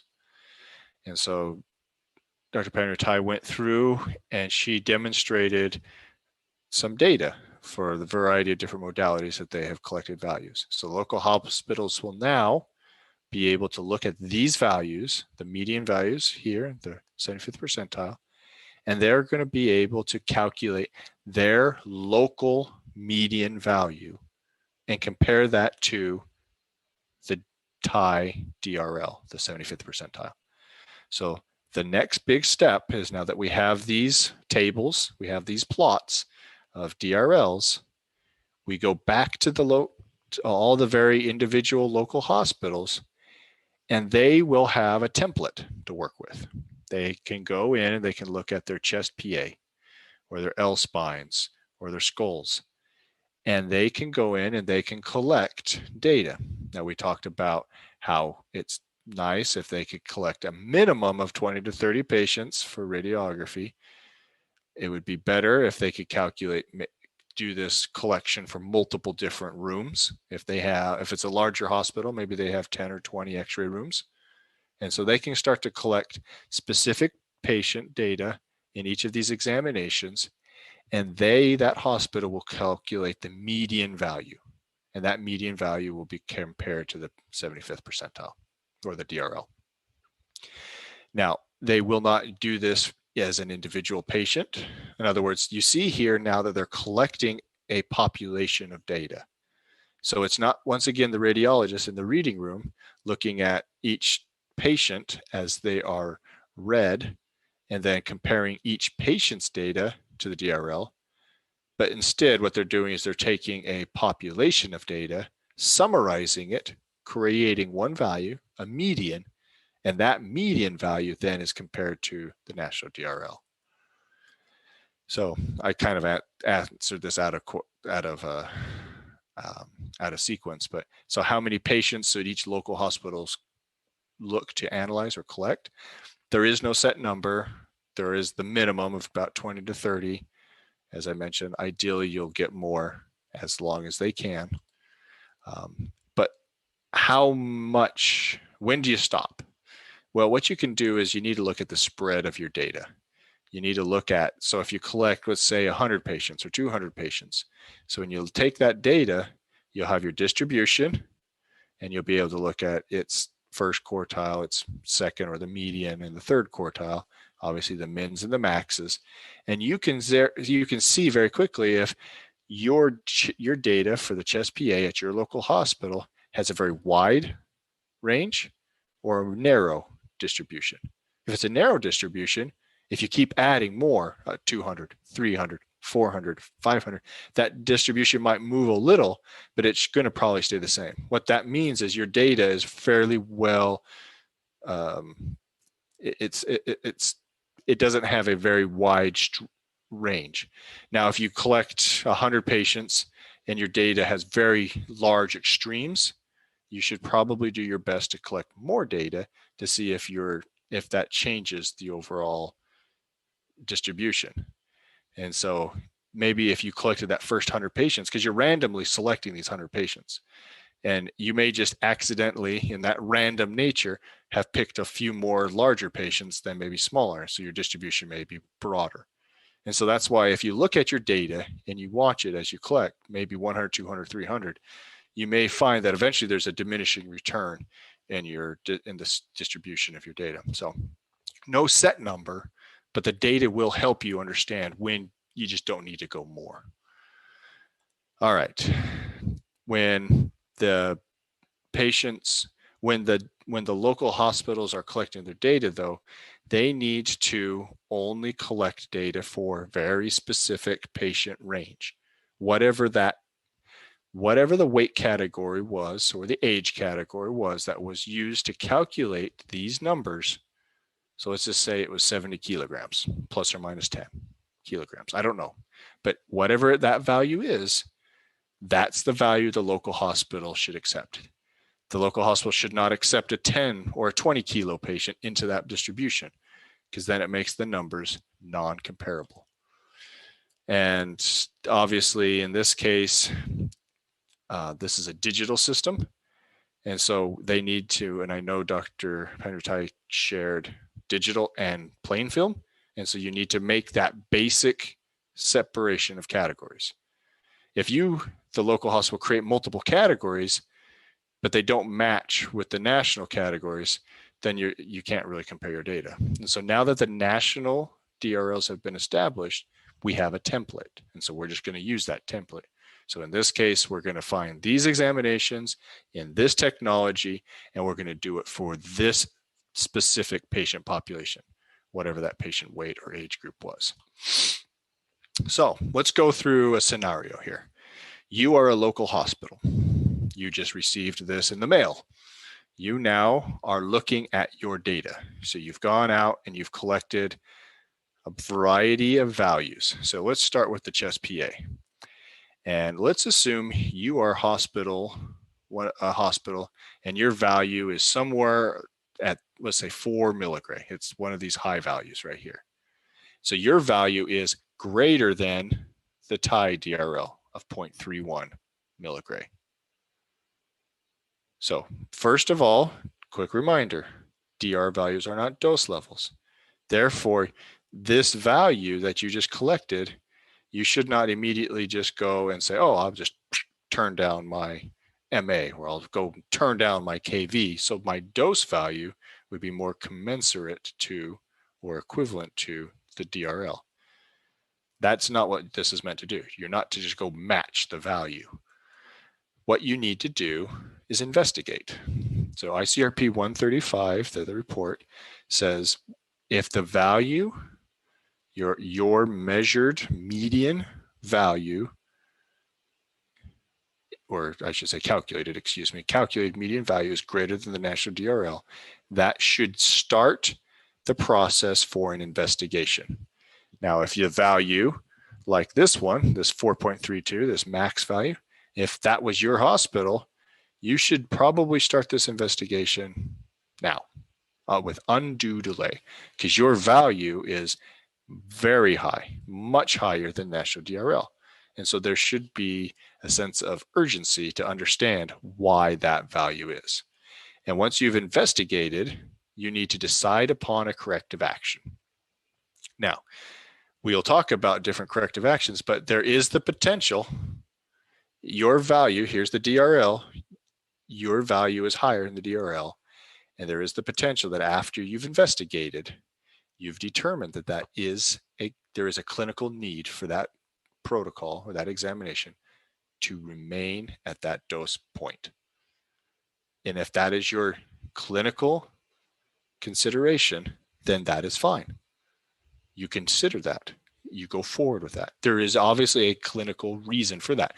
So the benefit to risk ratio still is the benefit. Now, if there is no reason clinically that the images are required, these patients are required with an entrance skin dose of 4.32 milligray, then the risk to benefit ratio is out of balance. And so we need to now create a way to reduce that. So who should be on this investigation team? Well, it should have key radiologists or interventionalists, if we're talking IR cath lab. You need to have key individuals that are experts in this area. And you need to have your lead technologist or technologist, the person that is in charge of the clinic over, say, planar radiography or CT or nuke medicine, whatever. You need the lead technologist. And if you are able to have a medical physicist at your hospital or someone that's in the region, you should have a medical physicist part of that team. What is included in the investigation? First, we're going to ask ourselves, is this protocol, the appropriateness of the protocol, how is it being ordered? Is it being used properly? So if you're ordering a chest PA, an upright 2-view chest PA, is it being ordered for the proper clinical task? Or is it just one of those things that the patient walks through the door, so they just give them a chest PA, a chest radiograph for no other clinical reasons? So if you determine that the orders are appropriate, then the question is, how does the equipment work? Is the equipment working properly? Is it working per the specifications of the vendor? So let's say you have a Philips digital radiograph room, and they're going to have their specifications. They're going to have their field service engineers. You may ask them to review the machine and make sure when you're dialing in 10 MA and 70 kV and you're pulling the trigger, that's exactly what's coming out of the x-ray tube, because there's sometimes those things don't work. So you can have field service engineers and the medical physicist make some measurements. Now, if the machine's working properly, next step is the acquisition technique set up properly? If you're doing a chest radiograph and it's a common average sized Thai patient, they're going to be somewhere in the 110, 120 kV range. But if you go in and you check, and what happens if the kV's been turned down too low? Let's say it's 70 or 90 or whatever. And someone has compensated because the contrast doesn't look good by turning the MA up really high, thinking that they can improve the quality of the image. In this case, the acquisition technique factors are out of balance. And so you need to ask yourself, do you have the right technique factors? And then you should ask yourself, okay, if my dose level is at 4, it's a entrance skin air kerma of 4, what does the image quality look like? Most likely the image quality, the higher the dose, the image quality is usually pretty clean. It's going to be very low image noise. In this case, where the doses are so high, I would actually think the image quality is probably not that good. You're probably burning out the lung field. You're probably clipping some of the anatomy. And so you're probably losing some detail. At extremely high doses in digital imaging is actually not good. So looking at the image quality will help you understand what you need to do to adjust the dose. Operator skill, and this is why it's really important to include usually the manager or the lead technologist.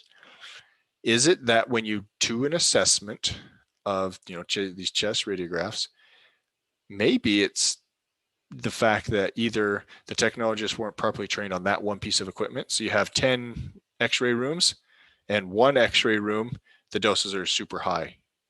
Maybe you have all Philips scanners and one GE scanner. And so people just aren't familiar, for example, with the GE scanner. I use that as a simple example. And so make sure the operator skill set is right.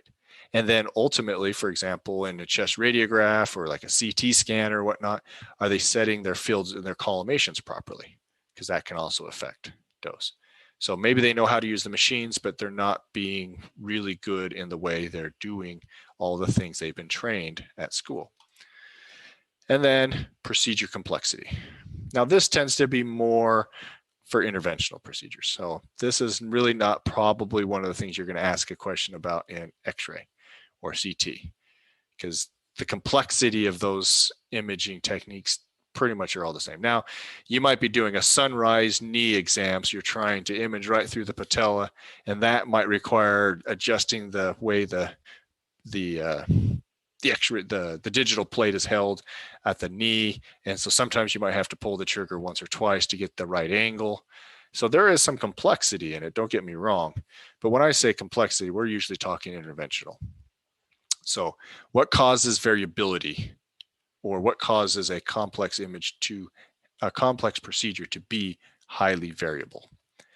Well, obviously, you're going to have body habitus, large patients versus small patients, that creates variability. Anatomical variation.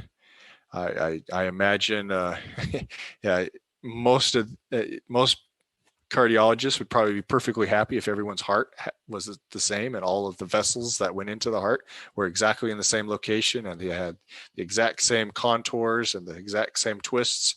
It would just make their job real easy. But the complexity of, our vascular system and the uniqueness of it, really, that adds a lot of variability. And then, of course, acquisition technique factors. So fluoro is inherently going to be difficult because based on the size of the patient, the system may use a higher or lower KV. It may use a different filter in the beam. Obviously, the MA is going to change just because of the auto brightness control in the image. So all of this, oh, and of course, for example, forgive me, pathology. I mean, you may be working on a highly complex cardiac procedure. You might be implanting a pacemaker.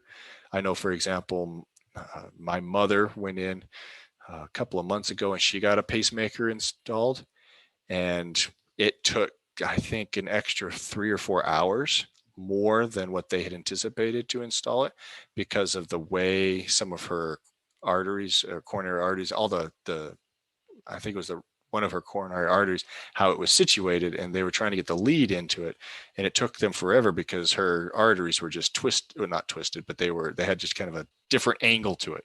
And so the pathology of how complex the procedure is can affect the variability.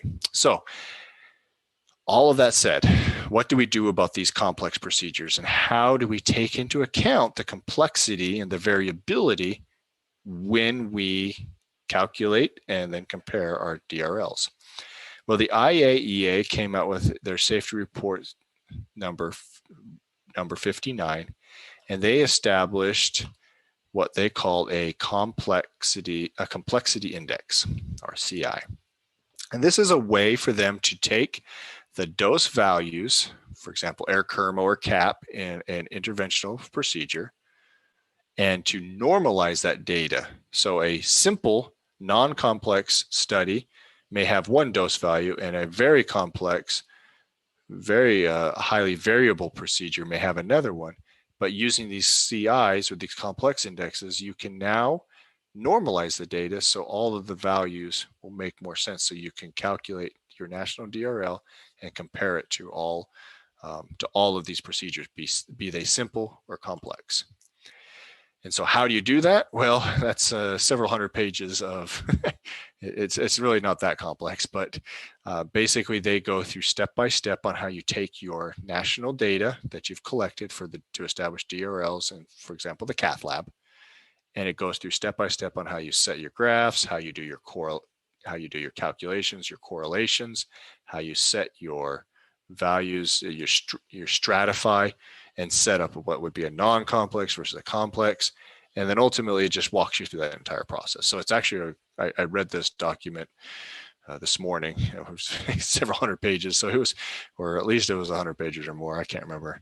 It was pretty long. And so I realized I didn't have enough time in this presentation to go through this entire process.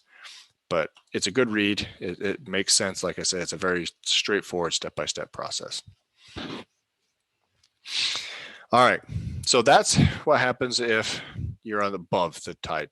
If you're a hospital that's above the national Thai DRL, you start an investigation, you figure out what it is with that team, you come to a conclusion, and then you make an action plan. Now, what happens if you're really much, much lower than the national Thai DRL? So let's say, for example, you're this hospital, and you've looked at your median value, your population for your chest PA, and the median value is 0.03 milligray. Well, the same process happens. You investigate the system. Now, in this case, really what we're asking ourselves is, okay, the dose is much, much lower than the DRL. So we probably should ask ourselves, is the image quality sufficient for the diagnostic task at hand? And once again, after you've investigated, you've established corrective actions. And we ask, the ICRP asks that once you've done this, you need to go back and follow up. So it's not good enough just to say, okay, all right, the dose maybe was too low, so we're going to increase the dose to make sure the image quality is better, and then just walk away from it and leave it for 3 to 5 years. The reality is you've made now a correction. You have now optimized this image a little. So let's follow up. Make sure that that optimization actually was appropriate. It actually solved the problem, and that everyone involved to create that correction action to solve that problem, they are consistent in applying that. And so there's always a time where it takes just to get that optimization to kind of stick and to take effect and to actually make a meaningful correction in the overall data. So it's going to take a while. You may wait 2 or 3, 4 months, and then you go back and you resample your population. And then did your value, if it needed to go down, or if it needed to go up, did it go up? All right. And this is, of course, very, very much important. This whole concept of follow-up and retesting is very important if you, once you got the DRLs shortly thereafter, I don't know, a month or two, you end up replacing 1 or 2 of your x-ray rooms. So now you have newer technology mixed in with old technology. You need to do this whole investigative process to make sure the dose and image quality is optimized for both the new technology and the old technology. And then one of the things that the ICRP 135 report recommends is that you obviously establish a QA process, a quality assurance process. So people like medical physicists that will come in and do annual or some type of testing, be it quarterly, semi-annual, or annual testing. They may work in conjunction with technologists, but you have a group or a team that establishes a quality assurance program. And then as they go through this quality assurance program, they're going to be testing various things: machine output, spatial resolution, is there proper contrast in the image? They have their list of things they're testing. But one of the things that you should add to that list is once they've acquired the dose output, they should also do a quick survey of the patients being imaged on that machine and ask themselves, where do they fall? How do they compare to the national DRL? So using DRL values as part of as one step or one part of the QA process that is used in that local hospital. All right, the third option here. So we've just looked at the extremes. What happens if your median dose is much higher than the national Thai DRL or much, much lower? But what happens if it's actually lower than the 75th percentile, but it's somewhere below the 75th percentile, but it's not all the way at the extreme low? What do we do? Well, I guess you probably figured it out by this point. You got to investigate. So the question is my value, just because it's below the 75th percentile, is it appropriate? Is it optimized?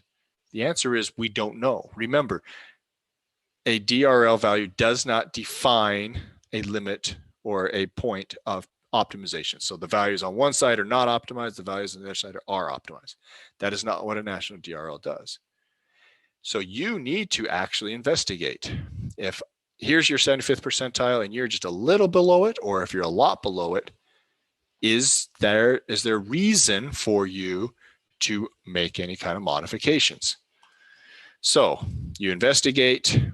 Now that we're below the national DRL, one can say that the primary focus should be on appropriate image quality. So in the case of this hospital that had a median value of 4.3 milligray, which is much, much higher than 0.31, their primary focus probably should be on how we get the dose lower. But now that they're closer to and below the DRL, now the question is there sufficient image quality to further reduce the dose? And there may be. If there is sufficient image quality, then yes, the next step could be to reduce the dose some more. If the dose that's below the national DRL produces a certain level of image quality that is deemed sufficient or important, critical or necessary for a diagnostic task, then the answer is no, you do not need to reduce the dose, or you shouldn't reduce the dose. Now, there will come a point after several years, as we mentioned, that national DRL value is going to go lower just by pure nature of everyone going through this process of investigating and optimizing their protocols. So if here's the national DRL, and if you're just a little below it, and you say, okay, that's fine, that's sufficient, we don't really want to do anything, we're not going to change the dose value, what happens when the national DRL slides the other way? And now you're on the other side, you're on the high side of, or you're above the national DRL. Well, there will come a point where you'll have a chance to then reassess. Now that time has gone on, now that we have been operating these many years at this dose point, do we still need that clinical? Do we still need the image quality at that dose level? Or is it time now to say we could probably do with less? Ultimately, that's a question that has to be answered by the team, radiologist, technologist, medical physicist. There may be some protocols that will always require maybe a little extra dose. Now, if the national DRL is coming down, that means that 75% of or less, or somewhere is up to 75% of all the hospitals in Thailand can do the same task for lower dose. And so that's why you should ask yourself, is there really a reason why we have to do it above that? Oftentimes the answer is probably not. You just need a little bit extra push to move your practice towards a little lower dose and to do what it takes to, do the training, do the teaching, to get the help, so that nothing changes on the diagnostic confidence, nothing changes on the overall clinical outcome, but yet you can do it at a slightly lower dose. All right, so that is, it's a very basic step, and the answer was the same at every level of analysis. Investigate, optimize if necessary. And so wherever you fall on that continuum, you need to consider that. So I want to shift gears just a little bit. So Dr. Panutai asked the question if I had any, after I looked at the data, if I had any suggestions. And so here are some things that just quickly jumped out to me as I read through the data. Of course, I don't have all the raw data. And unfortunately, I didn't quite understand all the Thai when she described it all. But a few things that would help me as I look at it probably would help others as they get this data too. The first is, nowhere on the charts did it tell me what size this patient was. So I don't know if if the patients collected for these exams were 70 kilos or 10 kilos, or they may have all just been 20-year-olds. My point here is we just need to, when you take this data and you now send it out to all the different hospitals, you've established the exams, you've established the technology. Now you just need to establish what is the patient population that hospital should use to collect their data to calculate their median value. So it could be weight, it could be age, you could do physical patient size. However it was collected, that's how they need to do it for their calculation. Obviously, she showed this, and she indicated that the digital systems, the digital radiographic systems in Thailand, produce a dose that is much, much higher than the film screen. Now, interestingly enough, that is a phenomenon that when, here in the US, we went digital, it took a while to figure out how to convert a film-based technique chart to a digital-based technique chart. You would think the very first thing you do is you take the film-based technique chart and just simply use the digital. Well, ultimately, digital imaging doesn't obviously require as much radiation dose. And so that's why obviously the dose values tend to be higher. Now, these values are much higher than the film screen. So there wasn't a simple cut and copy and paste. It has to do a lot more with how the images are being acquired. Why is there such a difference in the ratio? The simple answer, without me even being in Thailand, is this. When you acquire an image with film, you immediately know when you've processed that film if you did the right thing. If you used the right technique factor. If you did not, you underexposed or overexposed the image at some level. These are extreme value examples. Obviously, as a radiographer, as a technologist, kind of what to expect, the image quality. And so when you get an image that looks like this, most likely that the radiologist is going to say something. They might ask you to repeat the exam. So you just learned that process. This is a cue that has been given to you as a radiographer. In digital radiography, this cue is gone. You can over and underexpose a patient, and almost always the image will look like the one in the middle. So how do you get past this idea of knowing which image was acquired at the right dose or which one was not? That has to do with using what's called the exposure index. Now, once again, this is a very specific question, a very specific idea that needs to be talked about when we go over radiography.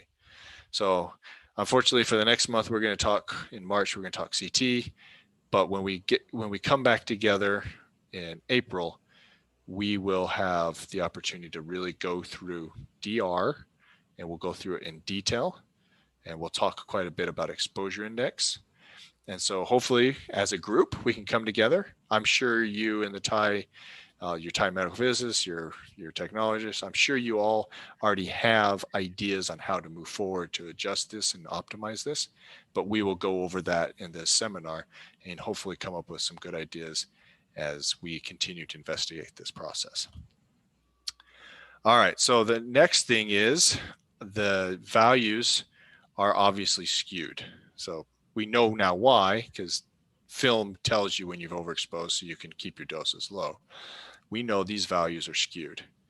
So it basically says one thing. In general, digital radiography needs to be optimized. It doesn't necessarily say, obviously chest PA is much higher versus a much higher ratio than, the lateral spine.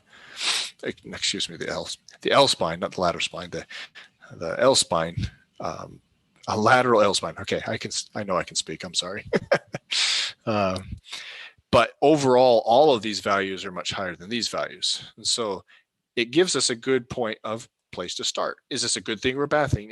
It doesn't matter. It's a point of optimization. So we get the investigation team together and we start to go and we just work at this systematically. Let's start with chest PA. It's the highest. Let's go to skull AP, PA. There's the next highest. And then we'll start going down the spine. Now, it would be preferable as we start to gear up for the second cycle, 2021, Thailand was going to go back through and start collecting CAP values for radiography. Well, it would be an ideal situation if the technologists and the medical physicists and the radiologists will have identified key factors for optimization and implemented those as best as possible. And that will help when you go to collect all new DRL data to get a better picture of what a digital radiographic system should look like. Because remember, this whole third quartile, this DRL, it's a value that's meant to kind of help draw the line in the sand of where optimization should happen. So if all of the data is skewed, that means it's hard to say what needs to be optimized because all of it needs to be optimized. So the goal here is to reduce the extreme high values. There were some very extreme high values. We got to reduce those as best we can. And luckily, you already have data. You kind of know which hospitals are at the extremes and which ones are at the lows. Those that are at the lows, when they get this data, hopefully their investigation team will start to ask the question, are we low on purpose? Is this a good thing? And my guess is probably it's okay. You have all of this data here, and it's wonderful that you have taken the next step. You've collected your local, regional data, you've established your national Thai DRLs, and now you're looking at international values. This gives you perspective. It gives you an understanding of kind of how you as a nation are doing compared to other nations. And it's very important that you do the comparison with like population. So we're doing here, this is the CT data. So we can look at, for example, the trunk, the chest, abdomen, pelvis. That's probably the one region of the body that's going to be the most different from one country to the next. For all intents and purposes, our heads are probably the exact same. My head's probably the same size as most Thai people's, and vice versa here in America. And Japan, Korea, Malaysia, we probably all have the same size head, same size circumference. And our arms, our hands, our extremities. But when it comes to our bellies and our chests, that's where variations on diet and variations on just lifestyle, that changes the most. In America, we probably eat too many hamburgers. And so comparing your values to America may not make as much sense as comparing them to Malaysia or Korea, for example. So doing like comparisons is very important.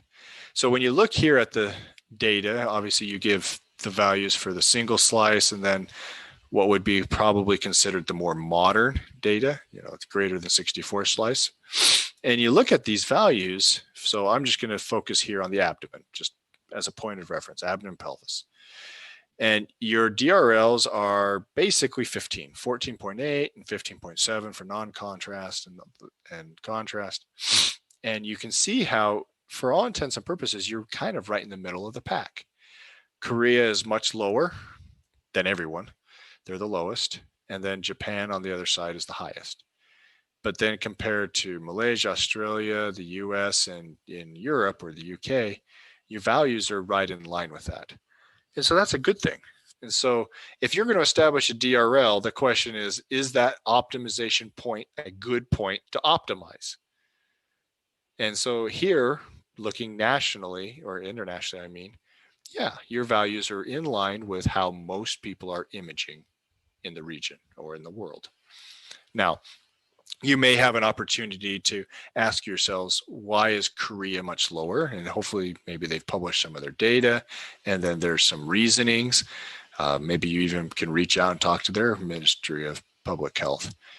But it doesn't necessarily mean that this is a race. It's not necessarily a beauty pageant per se.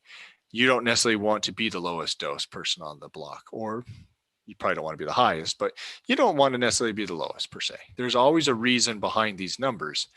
And the pure fact that you just sit somewhere in the middle of all those numbers is a great thing. That's a great thing. Now, another comment. So here we're looking at digital breast. You guys collected for your various different views, your standard views, and then you did it for the metric of mean glandular dose.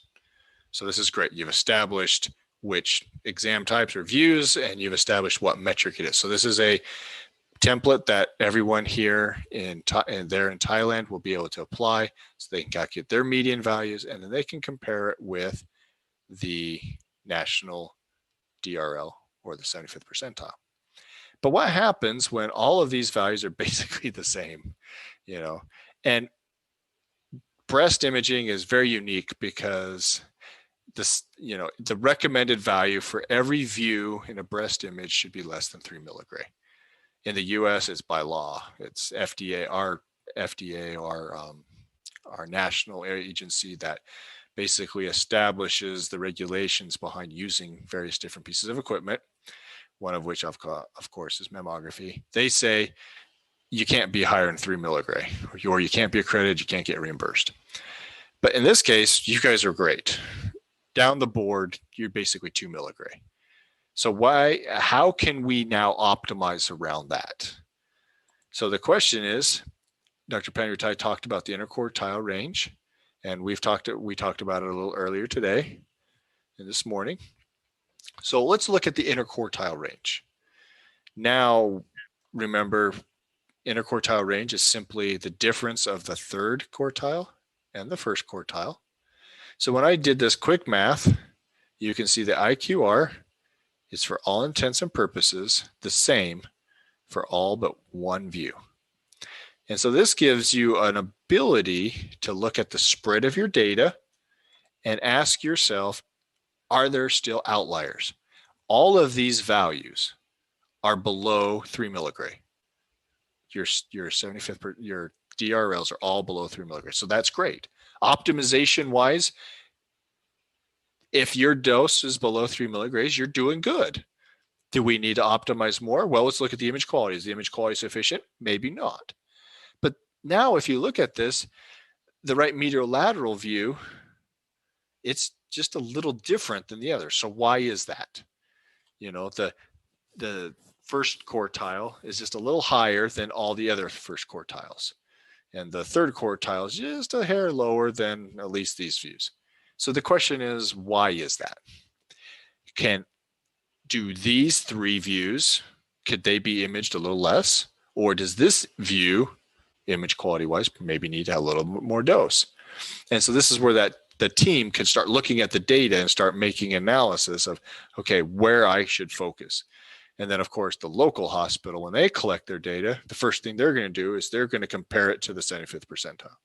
And hopefully, and most likely, all of their values are going to be less than this 3 milligray range. And so now they can start doing these interquartile calculations and determine, is there still room for some kind of optimization? All right, dental DRLs are unique. Dental is probably the only modality where we're not actually comparing patient dose. And what we're doing is we're managing and achieving optimization based on the application of the x-rays. And so when you saw Dr. Panrutai's data, they calculate it based on various different teeth, various different incisors and molars. And when you go to acquire the image, intraoral image of, let's say, your molars or your incisors, there is a technique factor on the dental x-ray tube. And so you just flop it, you just click it onto incisor or molar, and you pull the trigger. And it's the same for basically every patient. There may be some differences between a digital, it depends if you're using a CR plate or a piece of film inside your mouth. So there is a subtle difference in maybe that dose application. But and there may be a slight difference for kids versus adults. But most dental systems are fixed at 1, maybe 2 kVs, and the MA output is almost always going to be 7 MA. There may be, depending on how old or new the system is, there may be one other MA out there. And so the reality is there's not much to change on this. And so the output, the air kerma, is dependent on just the measurement of the ion chamber on top of, right on the outside of the dental cone or the PID. So not specific to patient dose, but it is specific to the equipment type. Is it a new system, an old system, a digital system? It's imaging a digital film, or is it imaging film, just film, or old style radiographic film? And it depends specifically on the tooth. And so these are things where the technologists and the physicists can get together with a dentist, and they can really optimize the doses very quickly and make sure they actually are using a one technique factor for one tooth versus another, and they're changing the technique factor for digital versus film. So there is some room for optimization, but for the most part, it's pretty straightforward in dental. So to wrap up, what are some of the futures that are coming that you all are going to you need to expect here in Thailand as you continue to work forward establishing all your national DRLs? The first is your multimodality imaging. Obviously, you've started to acquire scintigraphic imaging. And so you got your technetiums and who knows, your galliums, 67s, and whatever it is that you're acquiring to establish your DRLs. There may be room to start collecting SPECT CT data. So now you got your rotational nukes, and then especially for PET, obviously almost all systems come, modern systems come with CT. And so you have multimodality imaging. You have to set appropriate DRLs for each modality individually. So even though the PET CT scanner is a PET CT scanner glued together, you need DRLs for them individually. And the same thing for SPECT CT. Now that you've established on your most common examinations for most of these modalities, it's time to start looking at some of your low priorities.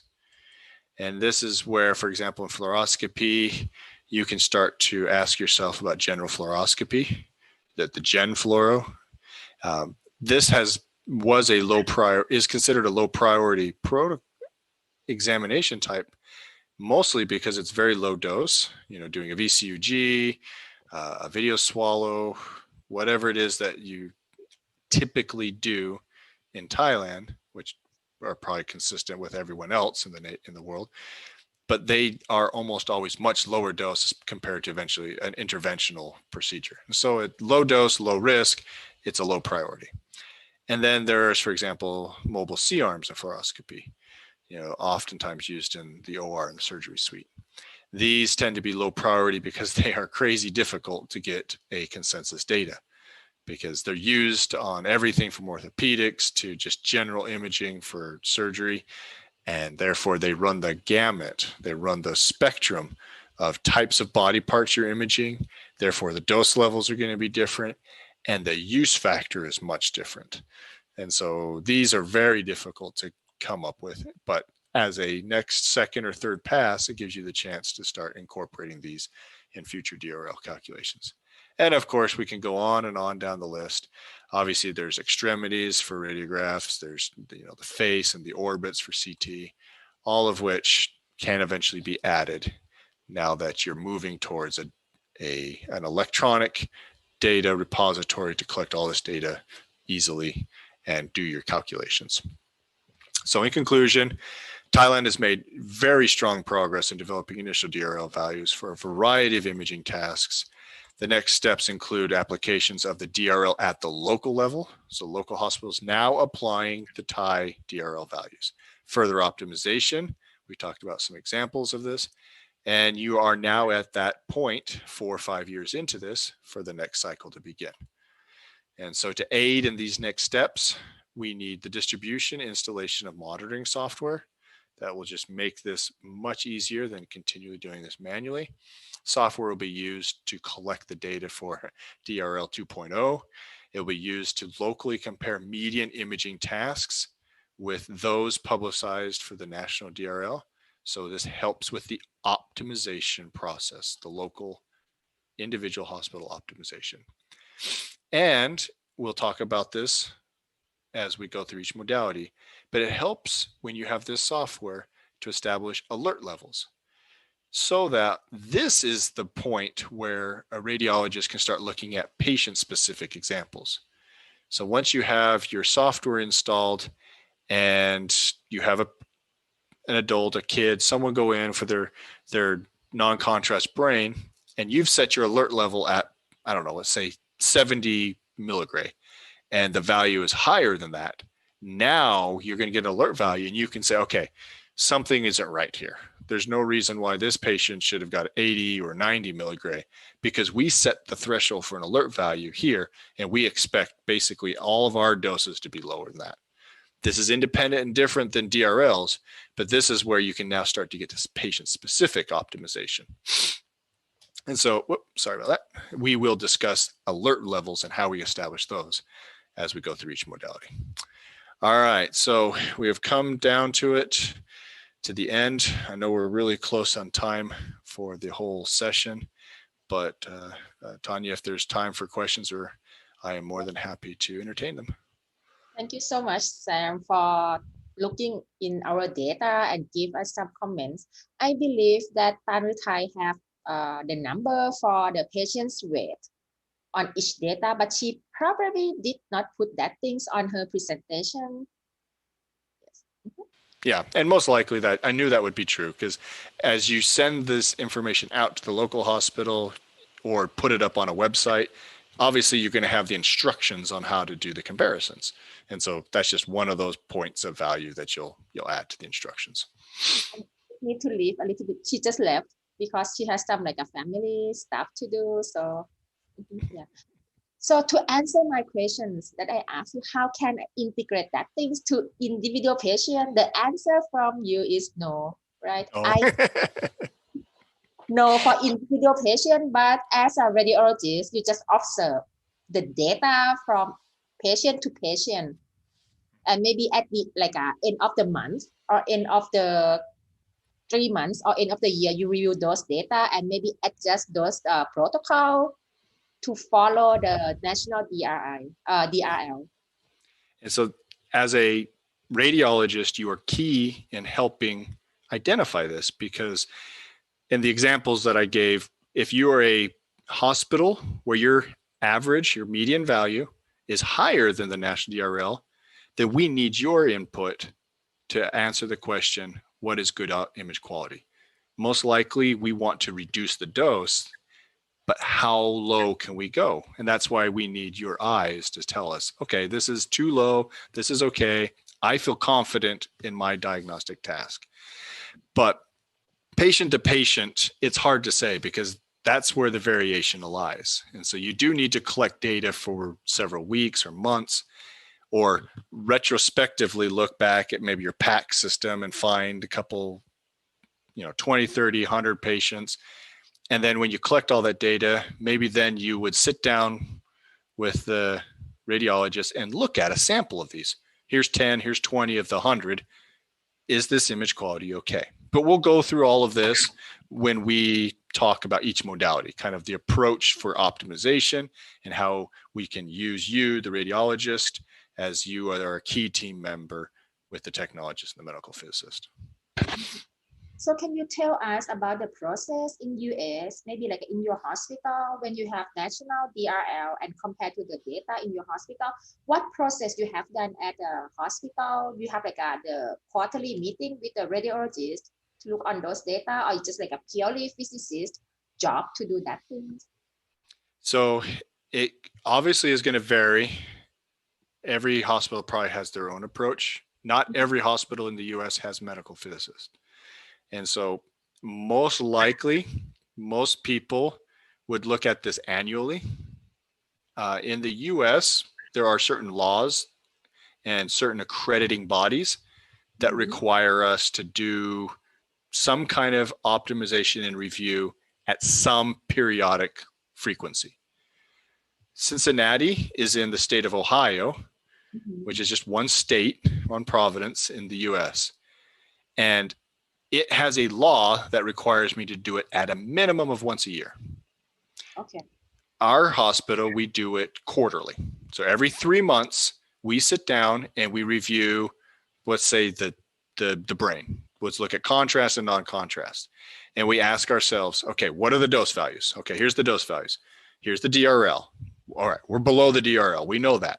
okay, is there anything we need to do to improve the image quality?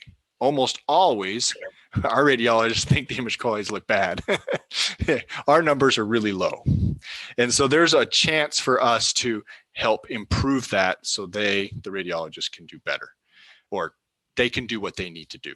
And so the answer is, depends on the staff. And I know Thailand is very much like this. You know, you don't have as many medical physicists, but you have a lot of technologists and obviously a lot of radiologists. And so you have the opportunity to kind of work as a group. Maybe there's a medical physicist that works in a region and that's able to go around.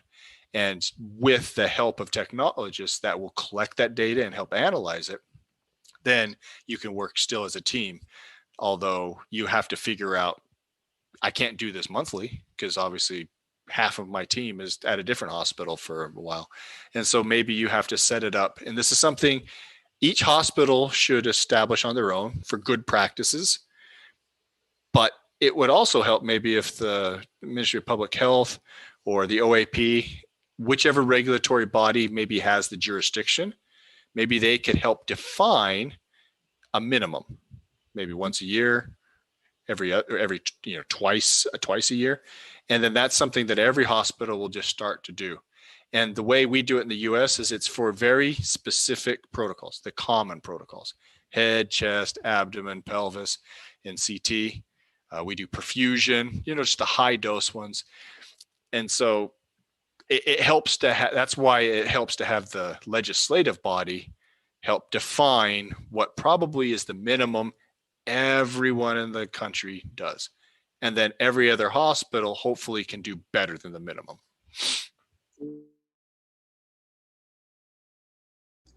I see. That's good to know. Yeah. เดี๋ยวช่วยเปิดไมค์ให้อาจารย์เพชรลีนิดนึงนะคะ There is a question from Dr. เพชรลี จุฬาลงกรณ์ University อาจารย์ถามไหมคะหรืออาจารย์ให้หนูถามให้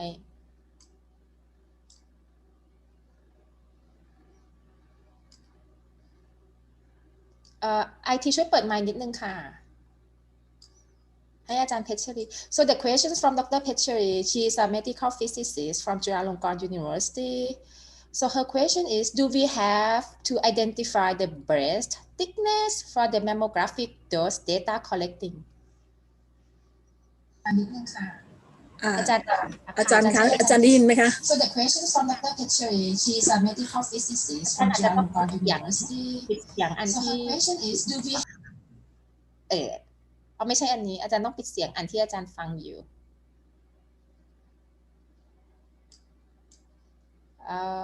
I cannot hear you, Sam. Can you hear me now? I can hear you now. I have a little button here I keep bumping. Sorry. So the answer is, it depends on how the data was originally collected. So to do a mean glandular dose, my guess is Dr. Panrutai did not do thickness or density calculations. There was probably just the machine output. So we assume a normal compression and we assume a normal position and we get the mean glandular dose out. So that's just an assumption. If that is how the original Thai DRL data was established, that is how the data should be collected for analysis everywhere else. Now the question is, now your data was very consistent. It was all basically 2 milligray. And so you probably don't need to do more. But in a different outside of mammography in head or I don't know, chest or abdomen, where the doses will spread, instead of doing just abdomen pelvis, eventually, maybe in the future, you'll do abdomen pelvis that is for, 20 to 30 centimeters. And then you might do 30 to 50 centimeters. But that's more of anatomy that changes so much. And I know breast density does change, but my guess is the way they acquired the data that they did not make that assumption. So having that for local reasons may be helpful, but I don't think it's that necessary for the national level. อาจารย์เพชรลีคะตอบคำถามไหมเอ่ย IT ช่วยเปิดไมค์อาจารย์เพชรลีด้วยนะคะหรือเปิดไมค์ให้ผู้เข้าฟังทุกคนได้เลยอะค่ะ